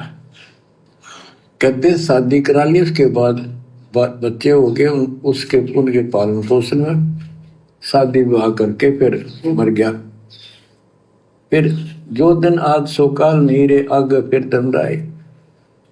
फिर वहां जाके फिर मुंह लटका के खड़ा होता है, भगवान गलती उनकी, अब के फिर मनुष्य जीवन देना भगवान, आपके गलती नहीं करूंगा। तो परमात्मा दिखाता है निकम्मे, ऐसी ऐसी गलती तेना 1000 लाखों बार कर ली, ये देख। पिछले सारे जन्म दिखाए जाते इसको। फिर रोता है, हे भगवान गलती बन गई। परमात्मा कहते हैं कि अच्छे दिन पीछे गए गुरु से क्या ना हेत, अब पछतावा क्या करे, चिड़िया चुगी खेत। इन आश्रमों से जुड़ी हुई संगत के ये अच्छे दिन धीरे धीरे पीछे जा रहे हैं। ये परीक्षा चल रही है 2014 बरवाला कांड के बाद। ये अच्छे दिन थे, हमारे हिस्से की जेल, हमारे हिस्से का दर्द, दुख, परेशानियां गुरु ने अपने ऊपर लेकर और हमारे हिस्से की जेल काटी है। हमें गुरुदेव ने भक्ति के लिए समय दिया, कि बच्चों तुम भक्ति करो, तुम्हारे पास समय नहीं है। अपने ऊपर ले लिए गुरु ने सारे दुख दर्द। ये अच्छे दिन थे हमारे, और इन अच्छे दिनों को हमने राजनीति कर करके, बकवादे कर करके, आश्रमों पे आश्रम बनवा बनवा के, अपने बाप दादाओं की वहां पे वो कब्रें बनवाओगे क्या? अरे किस लिए आश्रम चाहिए तुम्हें? घर नहीं है तुम्हारा, रोड पे सोते हो, फुटपाथ पे सोते हो, भिखारी हो तुम।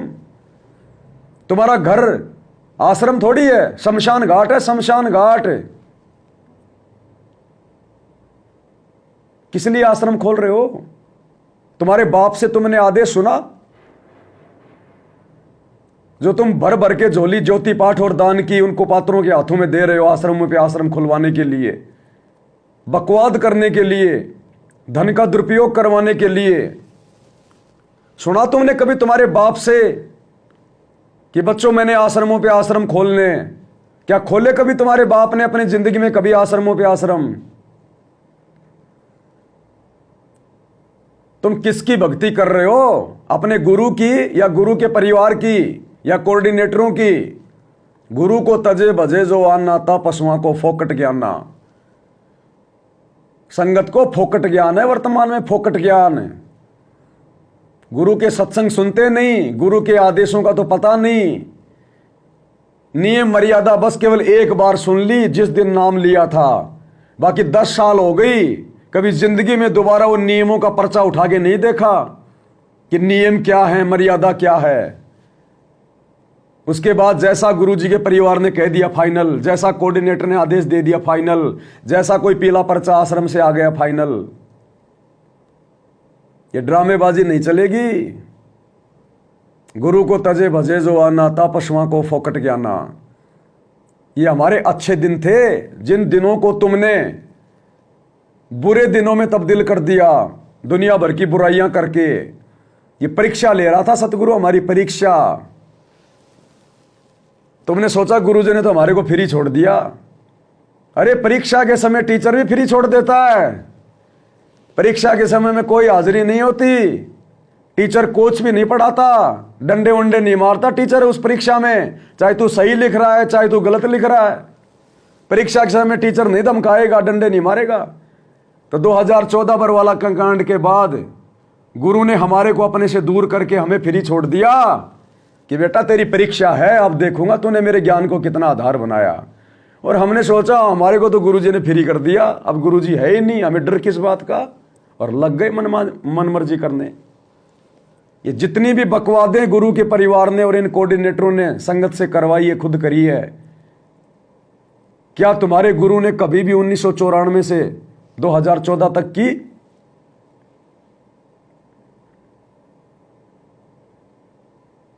भैया कौन से रास्ते चल रहे हैं? तू ही तो छोड़ दी, अब चलिया अधम किस राह। आछे दिन पाछे गए, गुरु से किया ना हेत, अब पछताए क्या हो जब चिड़िया चुग गई खेत। तुम्हारा तो पूरा खेत साफ कर गया काल। सबकी मर्यादा खंडित है, सबकी। भक्ति के निकट भी नहीं हो तुम। ये गढ़ सतसेवकों ने जीत लिया गुरु आशीर्वाद से, गुरु को परमात्मा मान के। और मानो भगवान उस कागज के टुकड़े को, दाढ़ी मूछ वाले कबीर को, और मानो, बढ़ाओ उसको अपना महबूब, बनाओ उसको अपना बाप, और उसकी फोटो गले में लटका के घूमते रहो। दरबार में रखो दाढ़ी मूछ वाले को। तुम्हारे को भक्ति से खाली करवा दिया, भक्ति से खाली। सद्बुद्धि सतगुरु देगा, वो दाढ़ी मूछ वाला नकली कबीर नहीं देगा। तुम्हें भक्ति सतगुरु ने दी है, दाढ़ी मूछ वाले नकली कबीर ने नहीं दी। और तुम तो दाढ़ी मूछ वाले को भगवान मान रहे हो ना, इसीलिए तो तुम्हें सद्बुद्धि नहीं। क्योंकि सद्बुद्धि तो परमात्मा धरती पे आके देगा। तो धरती पे आए हुए को हमने परमात्मा माना, अपने गुरु को, तो सद्बुद्धि मिली सत्सेवकों को। और तुमने परमात्मा माना उस नकली कबीर को, दाढ़ी मूछ वाले को, जो धरती पे है ही नहीं। तो जो धरती पे है ही नहीं तो तुम्हें शिक्षा क्या देगा, तुम्हें ज्ञान क्या देगा, तुम्हें सद्बुद्धि कहां से आएगी?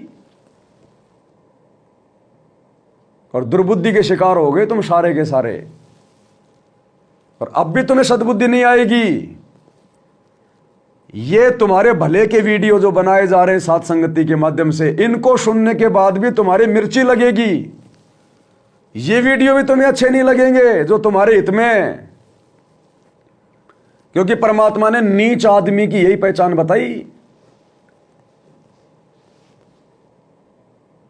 परमात्मा कहते हैं कहूं साची मानने बुरी, यही परीक्षा नीच आदमी की यही पहचान होती है। उसको जितना उसके भले की बात बताओगे उतना ही वो तुम्हारे को वो गलत समझेगा।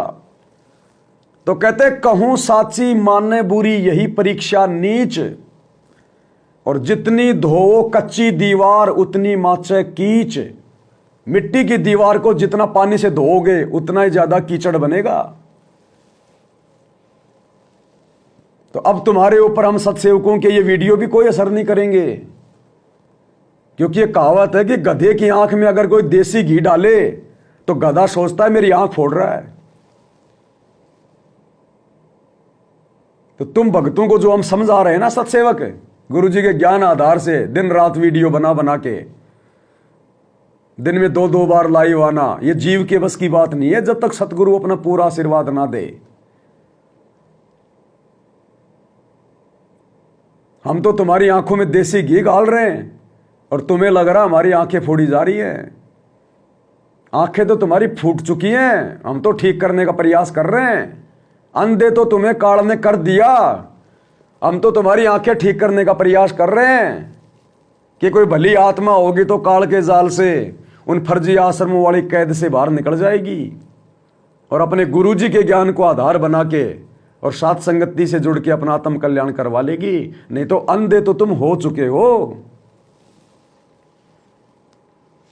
तो परमात्मा कहते हैं मां के गर्भ में तो तू रो रहा था, चिल्ला रहा था कि बाहर जाकर कोई बकवाद नहीं करूंगा, और अब तूने बकवादें शुरू कर दी।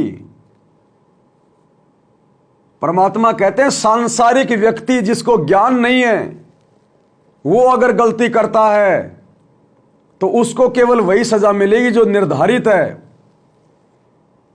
और यदि ज्ञान होने के बाद उस कर्म का क्या परिणाम निकलेगा ये पता होने के बाद,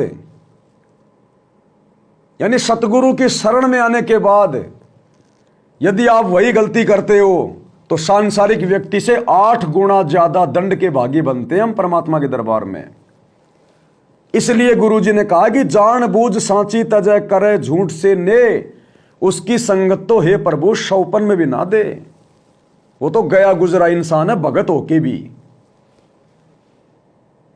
6 महीने का बच्चा मां की गोद में पेशाब कर दे, टट्टी कर दे, मां मारती नहीं है, उल्टा प्यार करती है, उसको साफ करेगी। और 3 साल का बच्चा जिसको पता है कि लैट्रिन कहां करनी चाहिए, वो यदि मां की गोद में लैट्रिन कर दे सबसे पहले थप्पड़ खाएगा। तो जगत को तो पता नहीं कि राजनीति हमारे लिए कितनी नुकसानदायक है, गुंडों की सीबीआई जांच कितनी नुकसानदायक है। हम यदि अपना पैसा फालतू में लोगों की धर्मशाला बनवाने में, लोगों के आरक्षणों में, गुंडों की सीबीआई जांच में, स्टेडियम बनाने में बर्बाद करेंगे तो हमारे पैसे का क्या होगा। उनको तो पता नहीं। तुम्हें तो गुरु ने सब कुछ बता दिया 30 साल से कि सुपात्र कौन है, कुपात्र कौन है। गुरु बिन माला फेरते, गुरु बिन देते दान, गुरु बिन दोनों निष्फल है चाहे पूछो वेद पुराण। गुरु बिन दान पुण्य जो कर ही मिथ्या होए कबू न फली।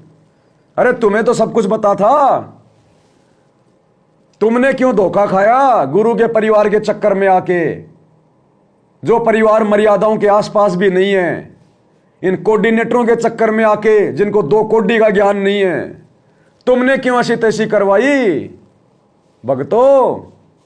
यह है जानबूझ के की गई गलती। इसलिए तुम जैसे भक्तों की तो शक्ल देखना भी परमात्मा ने मना किया है। जहां की संगत है प्रभु शौपन में भी ना दे। परमात्मा कहते हैं पापी प्रभात ना भेटो, मुख देखे पाप लगे जिसका, और 9 मास गर्भ में त्रास दे धिक्कार जन्म उनकी मां का। अरे आश्रमों से जुड़े हुए भाई बहनों, गुरुजी के बेटा बेटियों, कोऑर्डिनेटरों, तुम्हारी तो माताओं को भी लानत है, लानत। क्यों तुम जैसे सपोलों को 9 महीने अपने गर्भ में रख के उन औरतों ने अपना नूर गवाया, जो सतगुरु की शरण में आने के बाद भी काल का काम कर रहे हैं, काल के पक्ष में होके गुरु की बदनामी कर रहे हैं, गुरु के मिशन को नरक में लेके जा रहे हैं। तुम्हारा एक भी कोई शुभ कर्म बता दो जो तुमने गुरु की मर्यादा में रह के किया हो या गुरु के ज्ञान के अनुसार किया हो, बरवाला कांड के बाद एक भी बता दो।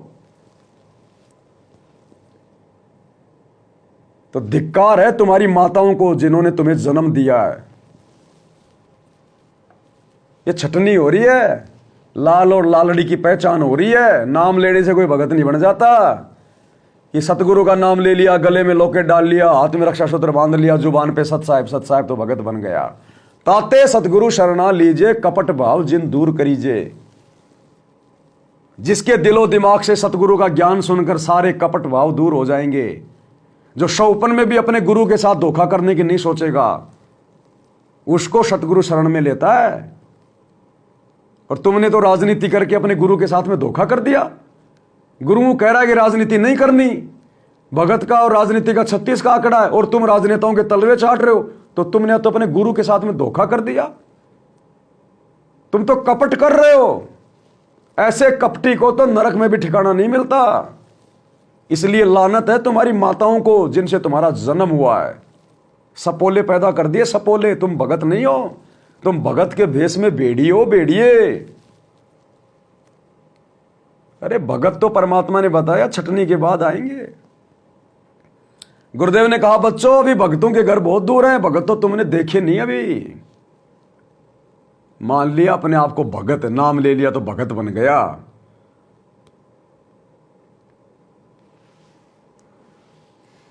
क्या कह रहे हैं परमात्मा?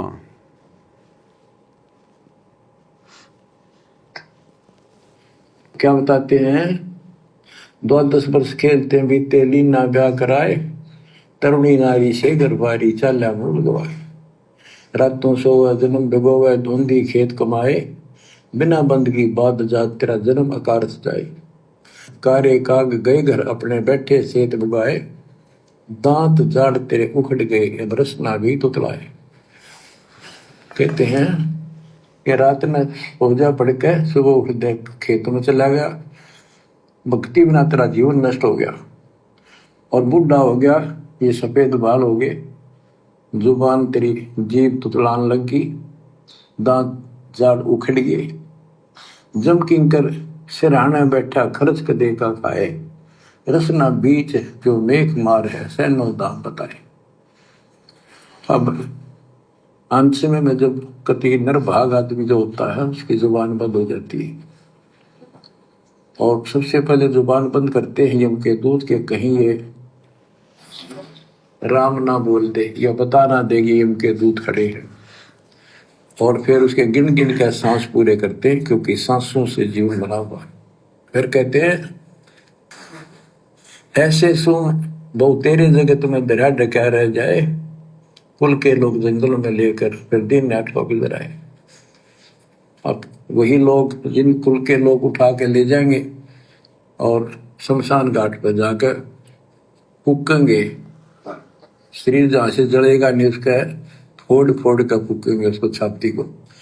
फिर पीछे तू पशुआ की जय गद्दा बैल बनाए, 4 पैर जंगल में डोले तो नहीं उधर भराए। अब बच्चों ये बातें कहने की नहीं, ये कोई सामान्य बातें नहीं, कति प्रमाणित बातें हैं, 100 की 100 सत्य होती है ऐसे। तो कितना दुख होगा मनुष्य जीवन में। हम देखो भूख लगती है खाना खा लेते हैं, प्यास लगती है पानी समय पर पी लेते हैं, कोई तकलीफ शरीर में होती है डॉक्टर से इलाज करा लेते हैं, जब चाहे लड्डू गुलाब जलेबी जैसा होता है हलवा खीर बना के खा लेते हैं। एक भक्ति ना करने से कैसी दुर्गति होती है इस प्राणी से। फिर पीछे तू पशुआ की जय गद्दा बैल बनाए, 4 पैर जंगल में डोला तेरा तो नहीं पेट भरा। यानी खेत में ले जाते हैं, बैल को हल में जोता जाता है, आसपास उसका चारा होता है, भूख लग जाती है, खाने में दिल करे पर कौन खाने दे। सिर पर सींग दिए मन बोरे, दूब से मच्छर उड़ाए, कंध जुआ जोते कुआ, कुंदों का पुस्ताए। कहते हैं तेरे को एक सिर पे सींग दे दिए, एक पूछड़ लगा दी दूब, अब उससे मच्छर उड़ा से हवा कर ले। ये आजकल देखो पंखे, कूलर, एसी, क्या बात कही। लेकिन ये बच्चों का खेल नहीं है कि फिर भी तुम्हें ऐसे मिल जाएंगे। ये तो अब मेहनत, अब मजदूरी करोगे, भगवान की सेवा करोगे, सुमन करोगे, दान करोगे, मनुष्य जीवन प्राप्त हुआ तो फिर मिलेंगे। और बगैर भक्ति और गलत भक्ति करने वाले को मनुष्य जीवन भी मिलता है। हमने तो पीछा छुटवाना, सतलोक चलेंगे। फिर भी क्या बताते हैं कि सिर पर सींग दिए मन बोरे, दूब तो मच्छर उड़ाए। एक पुच्छड़ हो गया आपके, दो उसने पंखा बना लिए और चाहे कूलर मान लिए, और कई कर्महीन पशुओं के वह पुच्छड़ भी कट जाती है, 1.5 फुट का डंडा हिलाता रहता है। कई कर्महीन पशुओं की वो पूंछ भी कट जाती है जिससे वो मक्खियां उड़ाया करता था। ऐसी दुर्गति होती है फिर 84 लाख योनियों में। किनकी? ये विशेष दुर्गतियां उन आत्माओं की होती है जो आत्माएं इस कलयुग की बिचली पीढ़ी में सतगुरु के मोक्ष वाले ऑफर को ठुकरा देती है।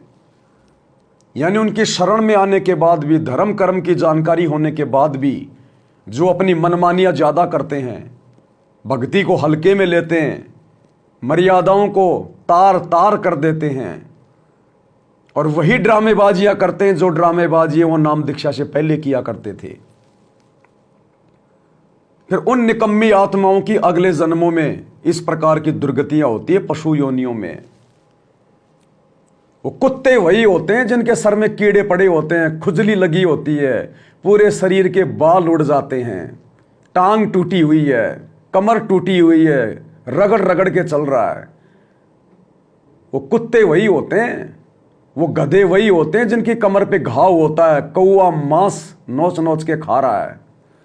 जो कलयुग की बिचली पीढ़ी में अपने गुरु को हल्के में लेते हैं, गुरु को परमात्मा मान के भक्ति नहीं करते, डर के भक्ति नहीं करते और बकवादे नहीं छोड़ते।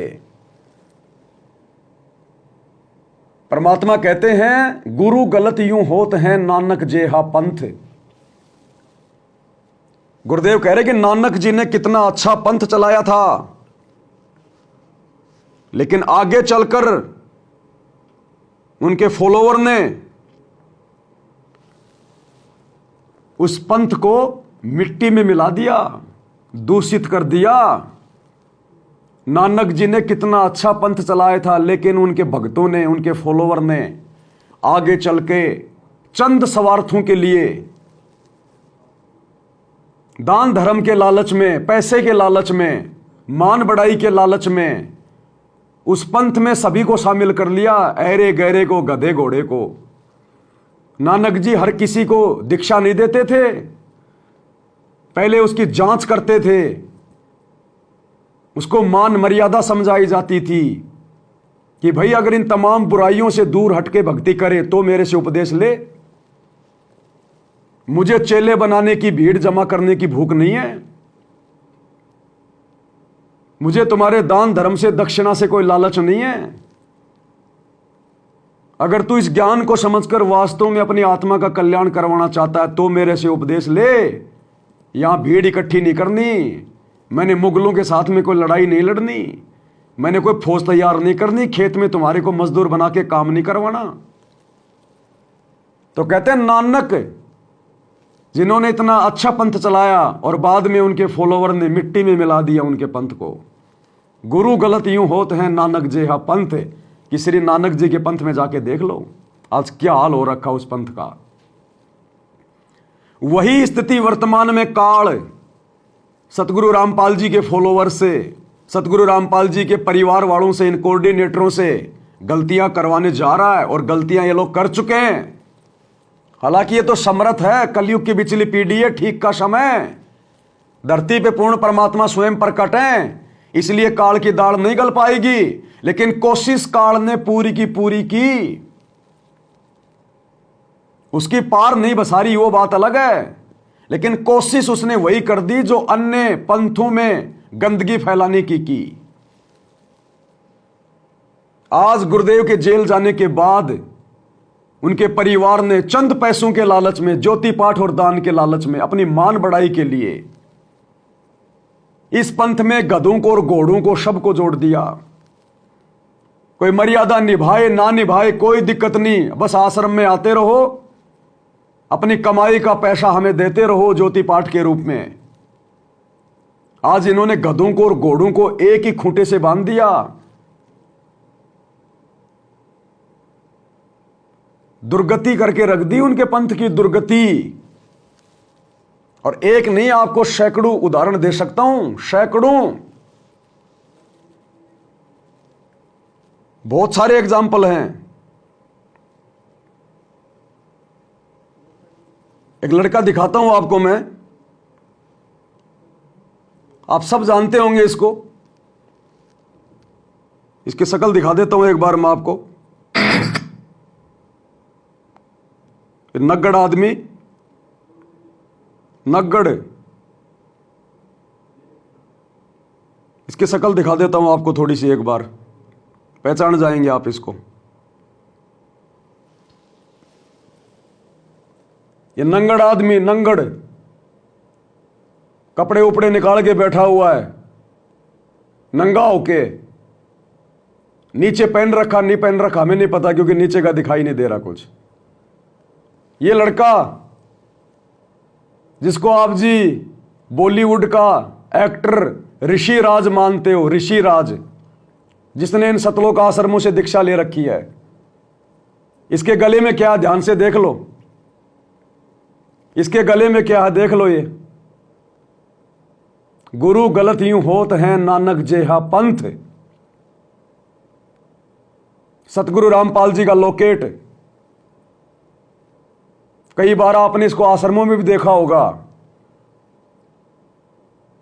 बॉलीवुड की गंदगी में पड़ा हुआ है, जिस गंदगी में ये पहले पड़ा हुआ था बॉलीवुड में, उसी गंदगी में आज भी पड़ा हुआ है। सतगुरु से उपदेश लेने के बाद भी जो भड़वागिरी का धंधा ये पहले करता था, फिल्मों में काम करना, सीरियल में काम करना, वही भड़वागिरी का धंधा ये आज भी कर रहा है। कोई इसको बोलने वाला नहीं है, आश्रम में कोई इसको शिक्षा नहीं देता, कोई नहीं समझाता इसको, क्योंकि मोटा पैसा दान धर्म का देता आश्रम में। तो गुरु के परिवार को तो पैसा ही चाहिए, भक्ति जाओ भाड़ में।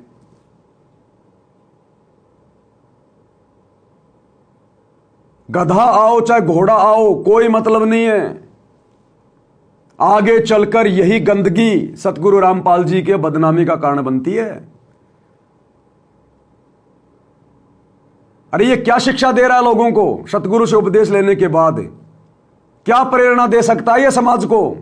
भड़वागिरी के अलावा कोई प्रेरणा नहीं दे सकता। इसके हाथों से बांटी गई पुस्तक किसके ऊपर असर करेगी?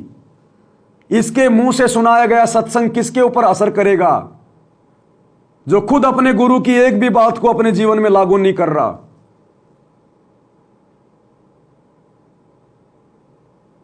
सरेआम अपना वीडियो बना के डाल रहा है। इस निकम्मे को शर्म नहीं आई? कम से कम ये भड़वागिरी का धंधा करने से पहले अपने गुरु का लोकेट तो गले से निकाल देता।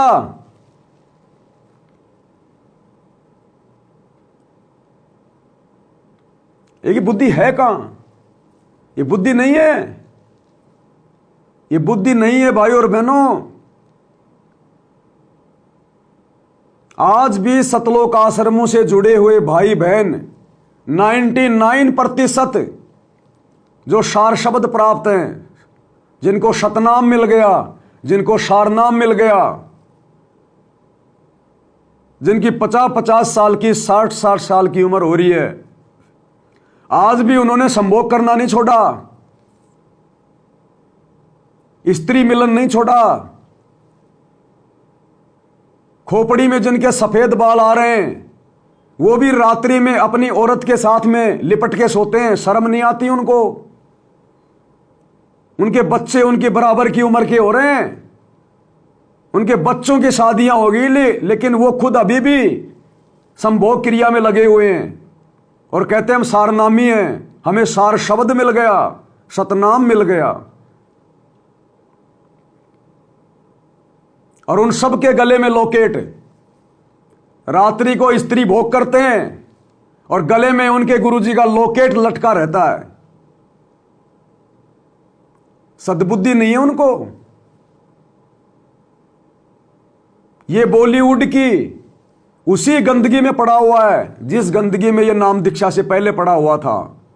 क्या छोड़ा भाई तूने? तेरे गुरु का कहां आदेश है कि तूने फिल्में बनाना है? अरे तेरा गुरु तो अपने भक्तों को आदेश देता कि हमने फिल्में नहीं देखनी, ये फिल्मी गाने नहीं सुनने, ये फालतू के शंकर महादेव पार्वती के रामायण महाभारत के नाटक सीरियल नहीं देखने। ये तो खुद फिल्मों में काम करता है, ये तो खुद महादेव बन के सीरियल बनाता है।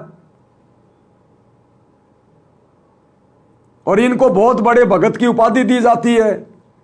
जब ऐसे लोग आश्रम में आते हैं तो मच्छर की तरह बाकी भगत इनको देखने के लिए इकट्ठे हो जाते हैं।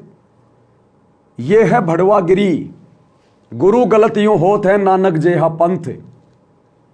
जिस प्रकार नानक जी के बाद में नानक जी के पंथ में गंदगी फैला दी उनके फॉलोवर ने, उसी प्रकार सतगुरु रामपाल जी के 2014 में जेल जाने के बाद उनके परिवार ने, इन कोऑर्डिनेटरों ने गंदगी फैला दी। ये कौन से एंगल से भगत है ये? इसको इतनी भी तमीज नहीं है कि मैं जो वीडियो भेज रहा हूं संगत में मेरे भगत भाई बहन देखेंगे, उन पे क्या असर पड़ेगा, वो मेरे बारे में क्या सोचेंगे। लेकिन वो कुछ नहीं सोचेंगे क्योंकि वो खुद इनके जैसे ही हैं। इस वीडियो को देख के तो वही सोचेगा जो भड़वागिरी से बाहर है। बाकी तो सभी भड़वागिरी में है। कोई राजनेताओं की रैलियों में जा रहा है वो भड़वागिरी है, और क्या है। गुंडों की सीबीआई जांच में जा रहा है वो भड़वागिरी, आरक्षण में जाके बैठ रहा है भड़वागिरी, समाज से यारी निभा रहा है भड़वागिरी कर रहा है। तो भड़वे को भड़वे में भड़वा नजर नहीं आता। ये तो जिसकी आंखें सतगुरु ने खोल दी ज्ञान से उसको नजर आएगा। तो ये बॉलीवुड की उस गटर वाली गंदगी में काम करने वाला ये ऋषिराज नाम का लड़का हीरो, अरे हीरो तो तेरा बाप है सतगुरु रामपाल जी। असल में अगर धरती पे कोई हीरो है वर्तमान में तो सतगुरु रामपाल जी है, उनसे बड़ा कोई एक्टर नहीं। और जो फिल्म वो बना रहे हैं सन 1994 से, उससे बड़ी कोई फिल्म नहीं, जो फिल्म हजारों साल तक चलेगी। तेरे बॉलीवुड की फिल्में तो कोई 15 दिन चलती है हॉल में, कोई 20 दिन चलती हैं। अरे इसकी फिल्म, इसके सत्संग हजारों साल चलेंगे, तेरे इन्हीं सिनेमा घरों में चलेंगे, दुनिया वरना कुछ नहीं देखेगी। और इन्होंने अब भी वही हीरोपंथी नहीं छोड़ी। क्या सीखेगा इससे समाज? इसको जितने भी भगत फॉलो कर रहे हैं क्या सीखेंगे? और इसके इस वीडियो पे आप जाके देखना, जितने भी भक्तों ने जो कमेंट्स किए हैं, एक भी माई का लाल ऐसा नहीं है जो इसको समझाए अरे वाह भगत जी, क्या बॉडी है भगत जी, अरे वाह भगत जी, आप फिल्मों में काम करते हो भगत जी, वाह बहुत अच्छा, वेरी नाइस। ये कमेंट्स हैं भक्तों के, क्योंकि बुद्धि ऑफ है, सोच ही नहीं सकते हो। अब ये कोई महादेव बनने की तैयारी कर रहा है, ये शंकर बन के ये श्री शंकर जी का रोल करता है और छोटी मोटी कोई फिल्में भी कर लेता है। एक फिल्म में तो मैंने देखा,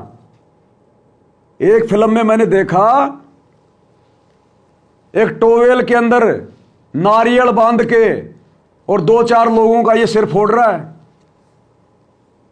ये सतगुरु रामपाल जी का भगत ऋषिराज। वो फिल्म का नाम पता नहीं मुझे क्या है, उसमें अक्षय कुमार भी है और वो डैनी भी है।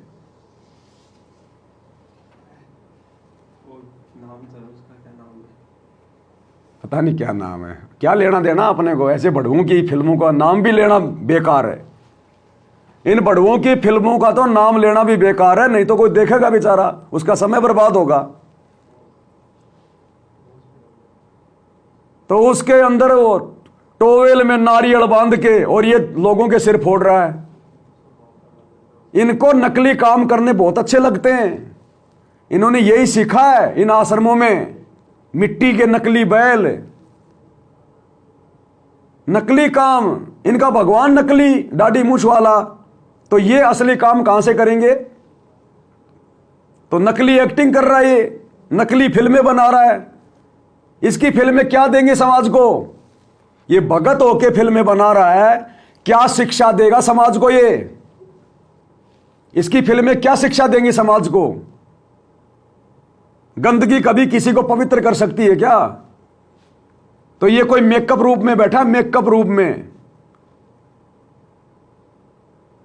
अब कई कह देंगे भगत जी तो एक्टिंग करता है, इसका धंधा है। तो धंधा तो भैया दारू का ठेका चला रहा है, उसका भी धंधा है। तो क्या नाम लेने के बाद वो भी दारू बेचे? धंधा तो भैया किसी का मांस काटने का भी था, तो क्या नाम दीक्षा लेने के बाद में मांस काटते रहे? कौन से दिन छोड़ोगे फिर ये धंधे?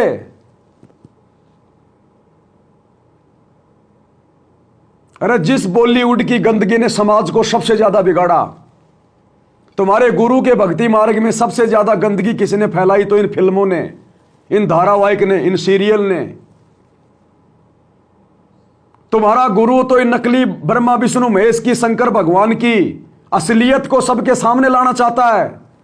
और ये शंकर भगवान का रोल करके, महादेव का रोल करके, ये दुनिया के दिलो दिमाग में इन नकली भगवानों की महिमा को जमा रहा है।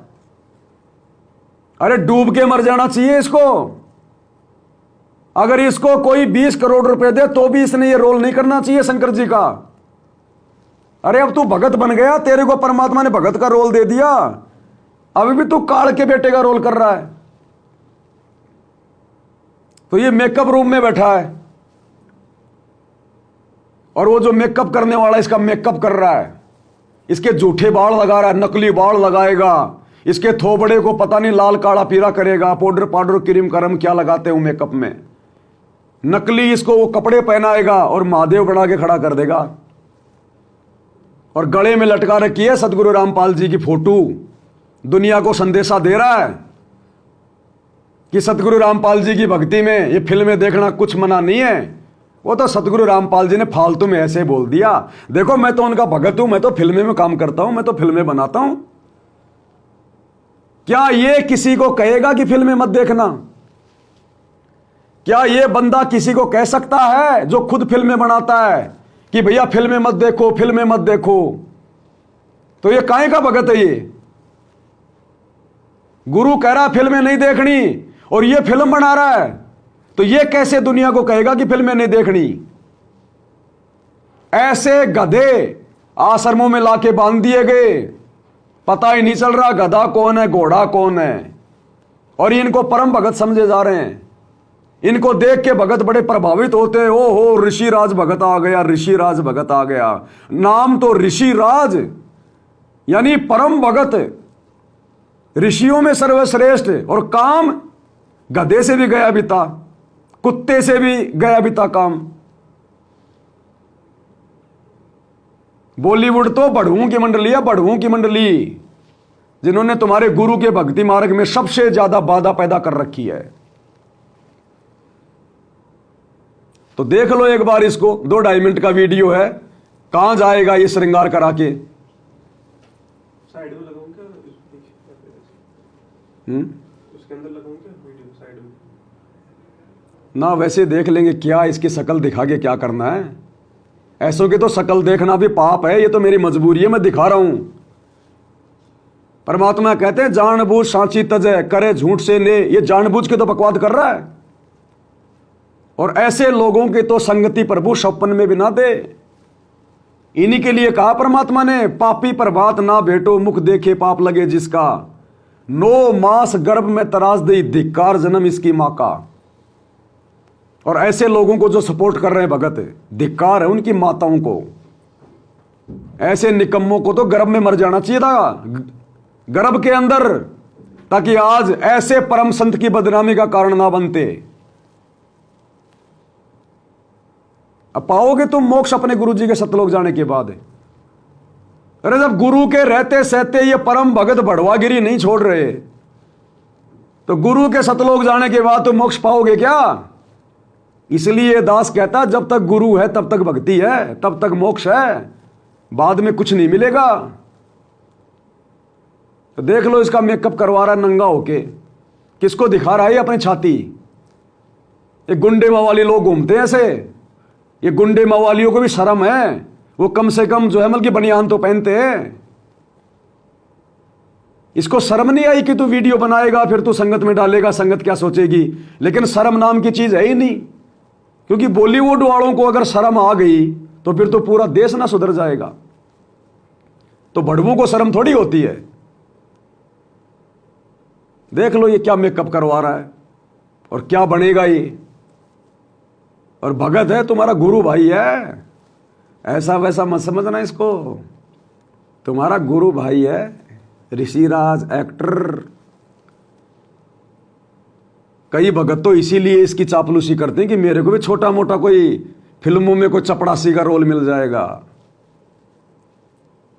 देख लो अपने भगत भाई को एक बार।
बन गया ऋषिराज से नागराज, ये बन गया नागराज।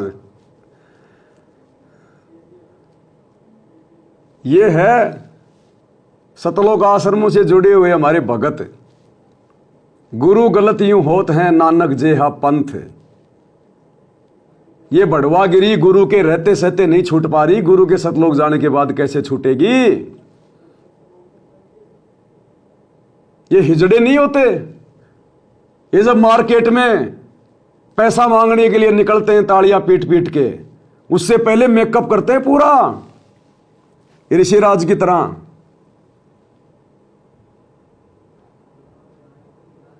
ये है वो गंदगी, बॉलीवुड की गंदगी। अब ये बन गया, देखो अब कौन से एंगल से तुम्हारे को ये भगत नजर आ रही है।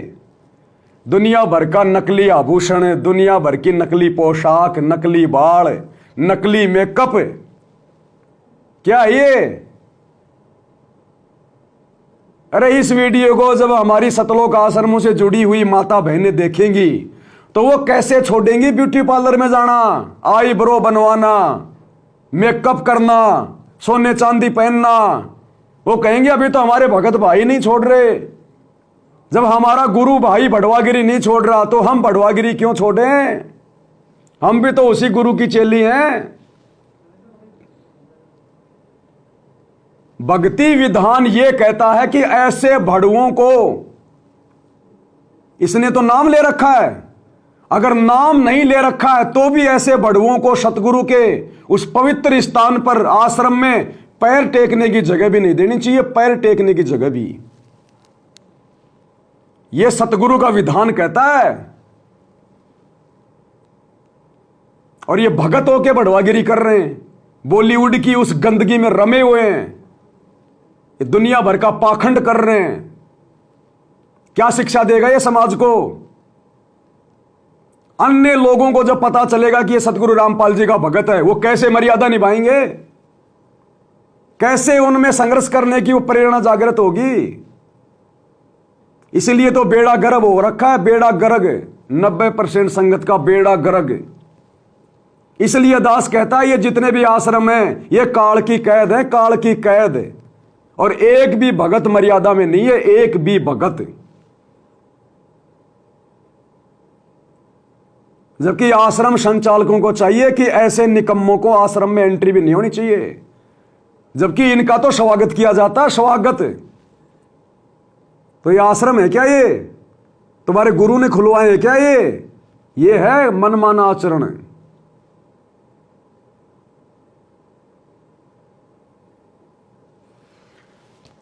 इसलिए भाई और बहनों, परमात्मा ने अंत में दुखी होकर फिर सात संगतियां शुरू करवाई हैं कि बात बनेगी नहीं ऐसे। तो ये भड़वागिरी करते तो इनको असंख्य जन्म हो गए, कैसे छूटेगी? तब परमात्मा ने सात संगति शुरू करवाई है। इसलिए सात संगति में भड़वागिरी के लिए कोई जगह नहीं है। इसलिए यह परमात्मा का 13वां यथार्थ पंथ है। अब कौन से एंगल से भगत है ये? और ये जीने की राह पुस्तक हाथ में लेके, जीने की राह, जीने की राह। अरे तू तो जीना सीख ले पहले।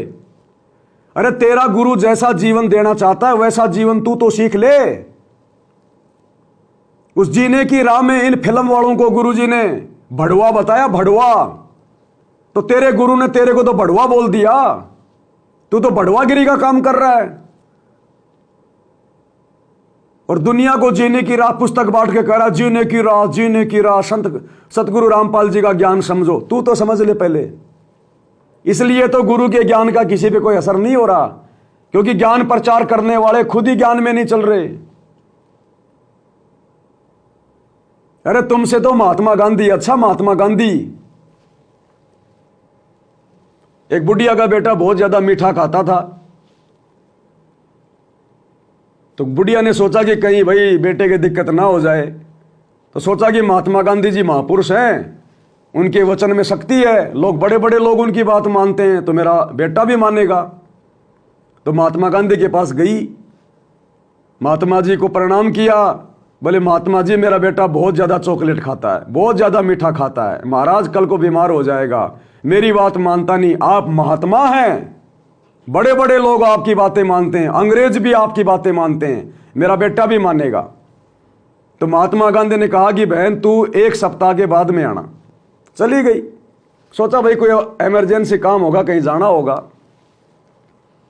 1 सप्ताह के बाद आई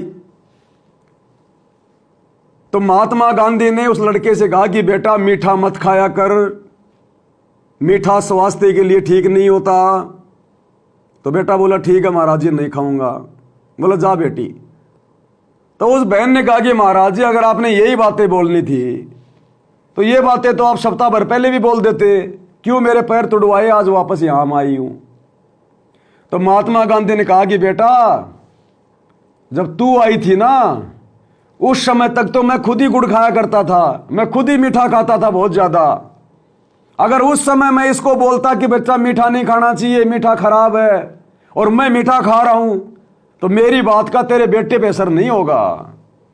इसलिए पिछले 1 सप्ताह से मैंने मीठा नहीं खाया और ना आगे खाऊंगा आवश्यकता से ज्यादा, इसलिए मेरी बात का तेरे बेटे पे असर होगा।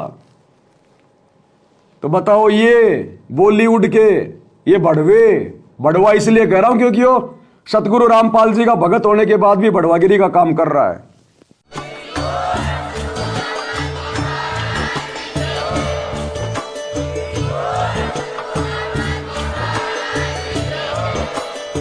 भाई जो गुरु बचन पे डट के कट गे फंद 84 के, कट गे फंद 84 के, कट गे फंद 84 के।